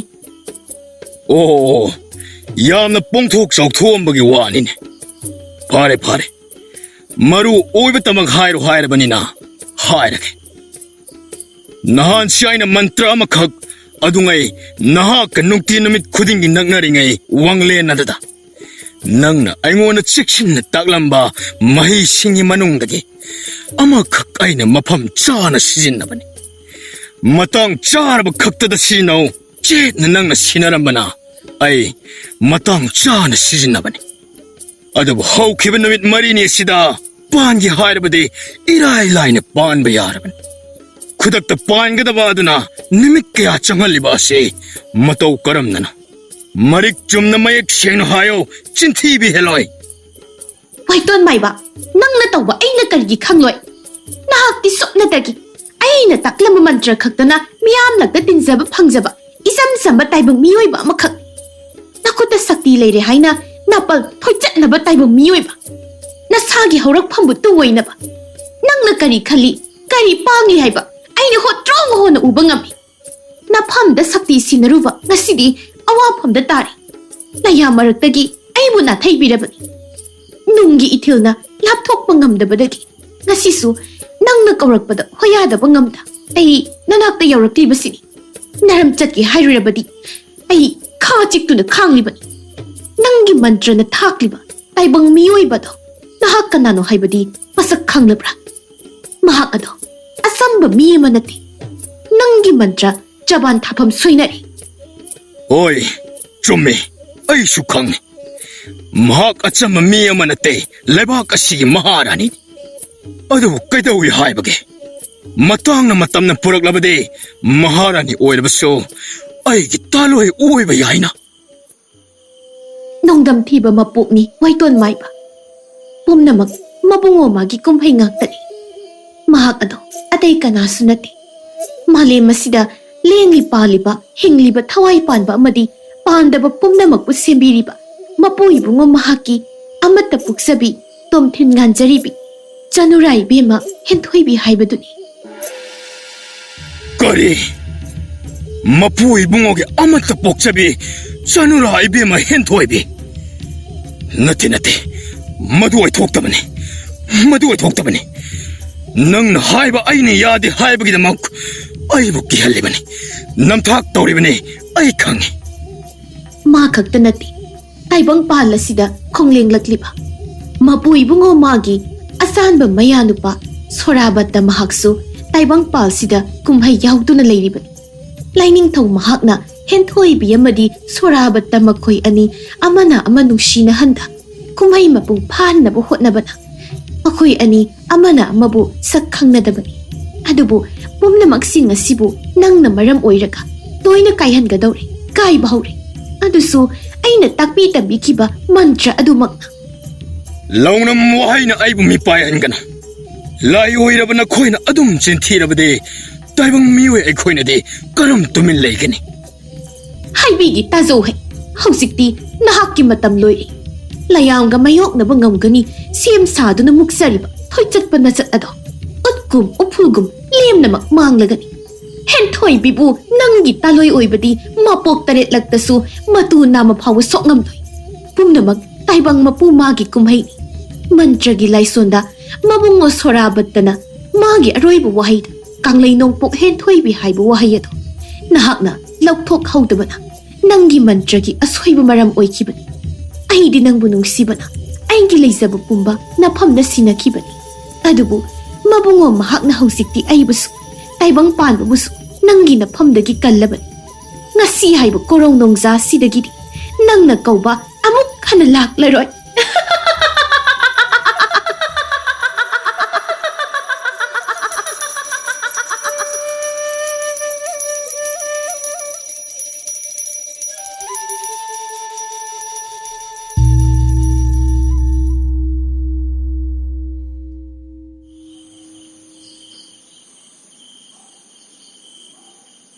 Yumsibo kana laybage.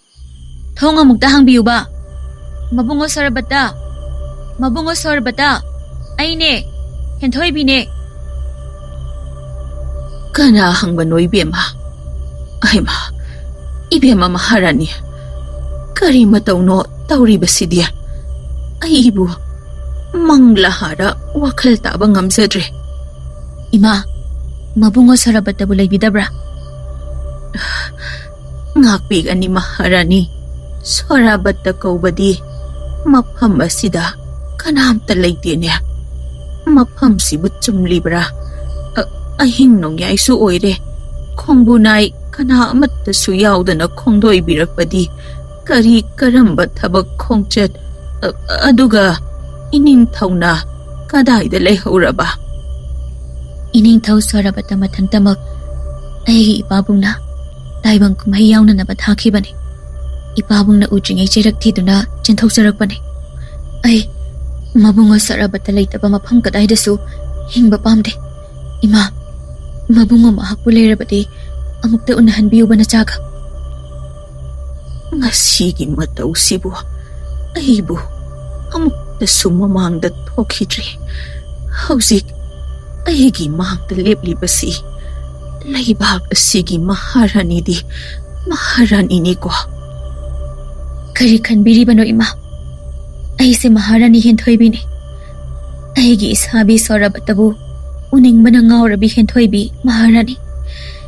ꯅꯆꯥꯕꯨ ꯃꯤꯅꯨꯡꯁꯤ ꯍꯥꯏꯕ ꯊꯧꯖꯥꯜ ꯑꯗꯨꯅ ꯑꯃꯨꯛꯇꯪ ꯅꯥꯀꯣꯟꯕꯤꯗꯨꯅ ꯃꯕꯨꯡꯉꯣ ꯁꯣꯔꯥꯕꯠꯇꯕꯨ ꯌꯥꯔꯕꯗꯤ ꯑꯃꯨꯛꯇ ꯎꯅꯍꯟꯕꯤꯌꯨ. ꯀꯩꯗꯧꯕꯒꯦ ꯏꯃꯥ? ꯀꯩꯗꯧꯕ ꯌꯥꯎꯔꯦ ꯏꯃꯥ? ꯏꯃꯥ ꯃꯍꯥꯔꯥꯅꯤ, ꯅꯅꯥꯏꯅ ꯄꯨꯅꯦꯝꯖꯔꯤ. ꯑꯍꯤꯡ ꯅꯣꯡꯌꯥꯏ ꯑꯁꯤꯗ ꯀꯔꯤ ꯃꯔꯝ? ꯃꯕꯨꯡꯉꯣ, ꯀꯔꯤꯒꯤ ꯑꯗꯨꯝꯅ ꯃꯤꯡꯒꯧꯕꯤꯔꯤꯕꯅꯣ? ꯑꯩꯁꯦ ꯅꯪꯒꯤ ꯅꯁꯥꯅꯧ ꯍꯦꯟꯊꯣꯏꯕꯤꯅꯤ. ꯑꯩꯕꯨ ꯈꯪꯗ꯭ꯔꯕ꯭ꯔꯣ? ꯍꯥꯏꯕꯤꯔꯤꯕ ꯑꯗꯨꯕꯨ ꯀꯔꯤ ꯑꯋꯥ ꯀꯧꯕꯒꯦ ꯏꯃꯥ ꯃꯍꯥꯔꯥꯅꯤ? ꯃꯥꯡꯂꯦꯗꯅ ꯑꯩꯒꯤ ꯃꯕꯨꯡꯉꯣ. ꯏꯄꯥ ꯏꯕꯨꯡꯉꯣ, ꯅꯍꯥꯛꯀꯤ ꯀꯨꯝꯍꯩ ꯃꯄꯨꯡ ꯐꯥꯗ꯭ꯔꯤꯕ꯭ꯔꯥ? ꯑꯗꯨꯉꯩ ꯏꯄꯥ ꯏꯕꯨꯡꯉꯣꯅ ꯇꯥꯎꯊꯕꯤꯈꯤꯕꯅꯤ. ꯅꯆꯥꯅ ꯌꯨꯝꯂꯦꯞ ꯇꯥꯜꯂꯕ ꯀꯥꯟ ꯃꯕꯨꯡꯉꯣ ꯁꯣꯔꯥꯕꯠꯇꯅ ꯌꯥꯏꯐꯣꯟꯕꯤꯔꯛꯀꯅꯤ. ꯃꯇꯝꯗꯨꯗ ꯑꯩꯈꯣꯏ ꯑꯅꯤꯒꯤ ꯇꯥꯏꯕꯪ ꯀꯨꯝꯍꯩ ꯃꯄꯨꯡ ꯐꯥꯅ ꯑꯁꯦꯡꯕ ꯌꯨꯝꯂꯦꯞ ꯆꯥꯔ ꯐꯪꯍꯜꯂꯒꯅꯤ ꯍꯥꯏꯅ ꯋꯥꯁꯛꯈꯤꯕꯗꯣ ꯀꯔꯝꯕ ꯆꯥꯡꯌꯦꯡ ꯑꯃ ꯑꯃꯨꯛ ꯋꯥꯠꯂꯤꯕꯒꯦ? ꯑꯩꯁꯤꯕꯨ ꯏꯄꯥꯃꯛꯀꯤ ꯍꯦꯛ ꯄꯣꯛꯆꯕ ꯅꯆꯥ ꯅꯠꯇ꯭ꯔꯕ꯭ꯔꯥ? ꯑꯁꯨꯛ ꯆꯩꯅꯥ ꯈꯥꯡꯅ ꯆꯥꯡꯌꯦꯡꯕꯤꯔꯤꯕ. ꯂꯦꯡꯒꯗꯣ! ꯃꯐꯝ ꯑꯗꯨꯗ ꯂꯩꯔꯤꯕ ꯇꯝꯕ ꯈꯨꯗꯤꯡꯃꯛ ꯑꯃꯠꯇ ꯂꯦꯡꯕ ꯌꯥꯔꯣꯏ. ꯆꯦꯜꯂꯕꯁꯨ ꯇꯨꯒꯅꯤ, ꯆꯦꯟꯗ꯭ꯔꯕꯁꯨ ꯌꯥꯏꯕꯤ ꯊꯋꯥꯏ ꯂꯧꯒꯅꯤ.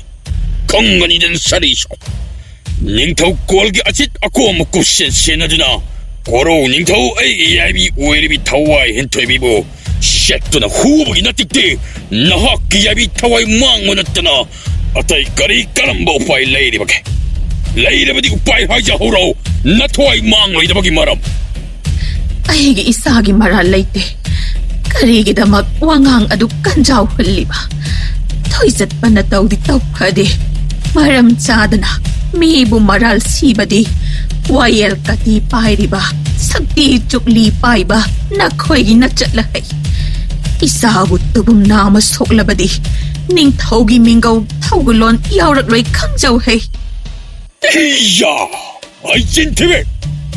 ꯅꯆꯥꯅ ꯇꯧꯕꯕꯨ ꯅꯪꯅ ꯀꯔꯤꯒꯤ ꯂꯣꯏꯅ ꯈꯪꯕ ꯉꯝꯒꯗꯧꯔꯤꯕ? ꯍꯥꯏ!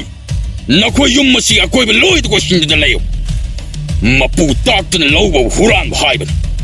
ꯃꯄꯨ ꯇꯥꯛꯂꯝꯂꯕꯗꯤ ꯈꯨꯗꯛꯇ ꯉꯥꯡꯂꯤꯕ ꯃꯔꯩ ꯑꯗꯨꯕꯨ ꯇꯨꯃꯠ! ꯍꯥꯏ! ꯃꯁꯣꯛ ꯃꯄꯪ ꯅꯥꯏꯗꯕ ꯑꯁꯤꯕꯒꯤ ꯃꯅꯥꯏꯅꯤ ꯅꯍꯥꯛ ꯀꯥꯎꯔꯕ꯭ꯔꯥ? ꯅꯪꯒꯤ ꯃꯍꯥꯔꯥꯅꯤ ꯑꯁꯤꯒꯤꯗꯃꯛ ꯅꯠꯇ꯭ꯔꯥ ꯅꯪꯅ ꯑꯆꯨꯝ-ꯑꯔꯥꯜ ꯑꯃꯠꯇ ꯈꯟꯊꯗꯕ ꯃꯈꯩ ꯃꯃꯥꯏꯒꯤ ꯏꯃꯥꯡꯃꯛꯇꯗ ꯉꯥꯡꯂꯤꯕ ꯈꯣꯟꯐꯝꯁꯤꯡ ꯑꯗꯨ?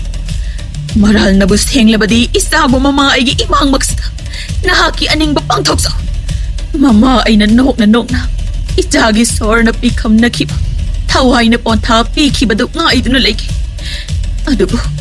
ꯑꯗꯨꯕꯨ ꯅꯍꯥꯛꯀꯤ ꯋꯥꯌꯦꯜ ꯑꯗꯨꯗ ꯀꯔꯤꯒꯨꯝꯕ ꯑꯁꯣꯏꯕ ꯃꯆꯦꯠ ꯑꯃꯇꯪ ꯌꯥꯎꯔꯝꯕ ꯊꯣꯛꯂꯕꯗꯤ ꯅꯍꯥꯛꯀꯤ ꯅꯊꯛꯇ ꯏꯁꯣꯔ ꯑꯃꯗꯤ ꯆꯥꯎꯅ ꯂꯩꯔꯤꯗꯅ ꯄꯨꯝꯅꯃꯛ ꯏꯁꯣꯔꯅ ꯎꯕ ꯈꯪꯕ ꯉꯥꯛꯇꯅꯤ. ꯅꯪꯒꯤ ꯃꯍꯥꯔꯥꯅꯤ ꯑꯁꯤꯅ ꯂꯩꯇ꯭ꯔꯕ ꯃꯇꯝꯗ ꯅꯪꯅ ꯋꯥꯅ ꯑꯣꯟꯅ ꯊꯣꯏꯅ ꯈꯥꯡꯕꯒꯤ ꯃꯩꯁꯥꯛ ꯑꯗꯨꯅ ꯍꯦꯟꯅ ꯑꯩꯅ ꯏꯆꯥꯒꯤ ꯑꯔꯣꯏꯕ ꯕꯤꯗꯥꯏ ꯄꯤꯈꯤꯕꯗ ꯈꯥꯡꯕ ꯃꯩꯁꯥꯛ ꯑꯗꯨꯗꯒꯤ ꯁꯔꯨꯛ ꯆꯥꯝꯃ ꯍꯦꯟꯅ ꯍꯦꯟꯕ ꯑꯣꯏꯔꯁꯅꯨ. ꯍꯩ ꯍꯌꯨꯝ ꯍꯌꯥ ꯍꯩ! ꯄꯨꯟꯁꯤꯔꯣꯜ ꯁꯤꯗꯔꯣꯜ ꯌꯥꯀꯥꯏꯔꯣꯜ ꯌꯥꯏꯍꯤꯞꯂꯣꯜ! ꯑꯁꯤꯕꯒ ꯑꯍꯤꯡꯕꯒ ꯊꯣꯡꯃꯥꯟꯅꯕ ꯌꯥꯏꯀꯥꯏ ꯃꯤꯀꯞ ꯍꯧꯗꯣꯛꯂꯣ! 펑나로 레깡 순드랑 소라렌 하이 하윰 하야 하이 세쏴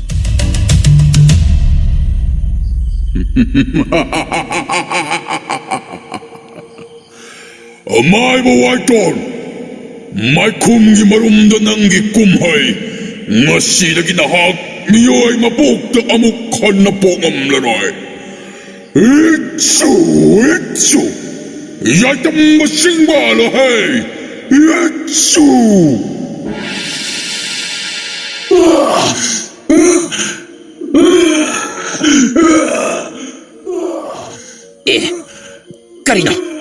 Karina hujikide de. Karina. Hai kola do tahu bra. Tahu eh. Hai. Karina hujikide ba. Hai. Na ko yam ti yong hai. Ipagi mom, ipagi sorabata, ipapil. Isani na mapai itodangbu, kaya de kuya takta na, taibang de saruk yabi. Ay late na pil. Mapay isanging bupigaw siya na nakuktakta hapagidamag nga si hay bukoro nung ja sidagi nakuya ni nalayang pumbagi mapi mapaoy jaro.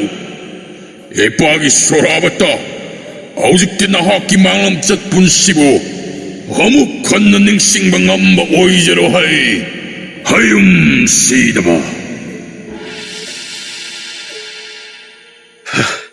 Mapuy mo, masibo kari mataw ko bagin. Haygi hentoy bi bubiki ka na. Taibang ay ko'y wasum na sangyang biraga, isor na ko'y karamba apen mo na. Kumahay mapung pare kan na senahan mo de, koro ay gipay mo na karam asuk sang labatung lamsat punsiya sibo, karam na len ho gani. Ay busyaw na pubiyo mapuy mo. Hentoy, Hai, nang kasi tokde ko. Nang bu udawa mi kup amata. Ay lay tapang kangde. Karino lay riba tabang mayam sibo. Hentoy, kay do yaw re hayo. Hayo. Nang kay dorog hentoy. Isabi, mapog na rin lagdaso. Nang budi, ay ipuray baway sa ko. Isana ho. Hentoy be, karino na nagtauli mo siya. Hay bukari oyo hay ba na. Mapuwi mo na sigo magkumhay sibo, nanayay gipamda asok ba si sangyang din at tambiram liba sibo, karino. Asok miray biraba punsiya sidi, hinglo bagi kanadre taibang pala sida. Taibang pala siwa tadok tunay, ining tam na tungkol tanza kragi. Hay! Hay, Maiko, tammani pa. Taibang miyoy ba na ko'y galayam may ko'y gadi, mana ba machat natte. Adong na tao ba di, apang ba magimataumi, tauhay ba tabak natte. Masih di Canada. Layam may ko'y kumhay ba taibang mako'y na dumning singda na lehora ba di, karam kumhay mapagpagadi. Ay bo ato palayam sing na suy na warong nakibatari. Makoy wakal sing na leram libay ko'y buning sing bagi mamikaya si mutat lamlaki. Ay hayum hayahay. Ay hayum hayahay. Itsu. Nati pam na tero nahan pam na hallo. Nati pam na tero nahan pam na hallo. Nati pam na tero nahan pam na hallo. Asumna, mapuy bungo mahaki, kumay mapung paradana. Sorabatamade, hentoy bibo. Soragadagi, sana masugi lang laba, achaw kayak amatadaratuna.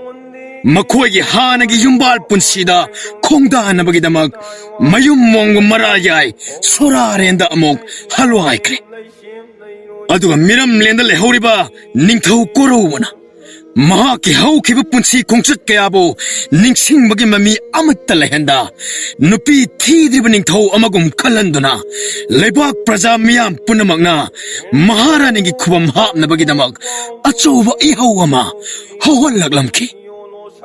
ꯅꯥꯀꯜ ꯑꯃꯔꯣꯝꯗ ꯀꯪꯂꯩꯒꯤ ꯃꯃꯥ ꯁꯤꯖꯍꯦꯟꯕꯤ ꯃꯆꯥꯒꯤꯗꯃꯛ ꯈꯟꯖꯕꯗ ꯄꯨꯟꯁꯤ ꯇꯪꯈꯥꯏ ꯂꯣꯝꯅ ꯋꯥꯖꯔꯛꯂꯕꯤ ꯃꯍꯥꯛ ꯍꯧꯖꯤꯛꯇꯤ ꯃꯄꯨ ꯏꯕꯨꯡꯉꯣꯒꯤ ꯊꯧꯖꯥꯜ ꯐꯪꯂꯕꯗ ꯍꯧꯈꯤꯕ ꯃꯪꯂꯝꯆꯠ ꯄꯨꯟꯁꯤ ꯃꯃꯤ ꯑꯃꯠꯇ ꯂꯩꯍꯜꯂꯝꯗ ꯐꯖꯔꯕꯤ ꯇꯒꯠ ꯇꯒꯠ ꯇꯦꯛꯄꯤ ꯅꯨꯖꯥ ꯑꯃ ꯑꯣꯏꯅ ꯐꯖꯕꯗ ꯃꯄꯥ ꯂꯩꯇ꯭ꯔꯕꯤ ꯂꯩꯕꯥꯛ ꯄꯨꯝꯕꯅ ꯁꯛꯅ ꯁꯣꯟꯅꯕꯤ ꯃꯄꯣꯛ ꯑꯃꯗ ꯄꯣꯛꯄꯤꯔꯝꯂꯦ ꯄꯨꯝꯅꯃꯛ ꯃꯄꯨ ꯃꯍꯥꯛꯀꯤ ꯀꯨꯝꯍꯩ ꯉꯥꯛꯇꯅꯤ ꯅꯤꯡꯊꯧ ꯀꯣꯔꯧ ꯂꯩꯕꯥꯛ ꯀꯌꯥ ꯂꯥꯅ ꯀꯣꯏꯅ ꯆꯠꯂꯨꯔꯕꯁꯨ ꯁꯤꯖꯍꯦꯟꯕꯤ ꯍꯦꯛ ꯎꯔꯕ ꯃꯤꯀꯨꯞ ꯑꯗꯨꯗꯒꯤ ꯃꯇꯝ ꯀꯨꯏꯅ ꯍꯥꯡꯗꯨꯅ ꯂꯩꯔꯛꯂꯕ ꯃꯍꯥꯔꯥꯅꯤꯒꯤ ꯈꯨꯕꯝ ꯑꯗꯨꯕꯨ ꯍꯥꯞꯂꯒ ꯏꯟꯁꯤꯜꯂꯨꯕ ꯇꯧꯗ ꯃꯊꯝ ꯑꯣꯏꯅ ꯃꯔꯣꯝꯗꯣꯝ ꯂꯦꯞꯆꯈ꯭ꯔꯦ ꯁꯤꯖꯍꯦꯟꯕꯤꯁꯨ ꯅꯤꯡꯊꯧ ꯀꯣꯔꯧꯕꯨ ꯍꯦꯛ ꯑꯍꯥꯟꯕ ꯎꯖꯕ ꯃꯤꯀꯨꯞꯇ ꯃꯊꯝ ꯑꯣꯏꯅ ꯈ꯭ꯋꯥꯏꯗꯒꯤ ꯈꯣꯏꯗꯥꯖꯕ ꯇꯝꯕ ꯅꯤꯄꯥ ꯍꯥꯏꯕ ꯑꯗꯨ ꯊꯣꯛꯈꯤꯕꯅ ꯃꯈꯣꯏ ꯑꯅꯤ ꯁꯖꯤꯕꯨꯒꯤ ꯅꯣꯡꯃ ꯄꯥꯟꯕ ꯁꯒꯣꯜꯁꯦꯟ ꯅꯨꯃꯤꯠꯀꯤ ꯆꯩꯔꯥꯎꯕ ꯅꯨꯃꯤꯠ ꯑꯗꯨꯗ ꯂꯩꯕꯥꯛ ꯄꯨꯡꯖꯥꯎ ꯊꯤꯟꯅ ꯌꯨꯝꯕꯥꯜ ꯄꯨꯟꯁꯤꯗ ꯈꯣꯡꯗꯥꯃꯤꯟꯅꯅ ꯅꯨꯡꯉꯥꯏ ꯌꯥꯏꯐꯅ ꯄꯥꯟꯈꯤꯔꯝꯃꯤ 시기 막하막다부 따바등 시고루 농가야이가 바라바 답이 지정러바 다발랑엄드러바 누미다 빵지러바 나빠리의 항 따라기 더글 막다부 방저바 마담다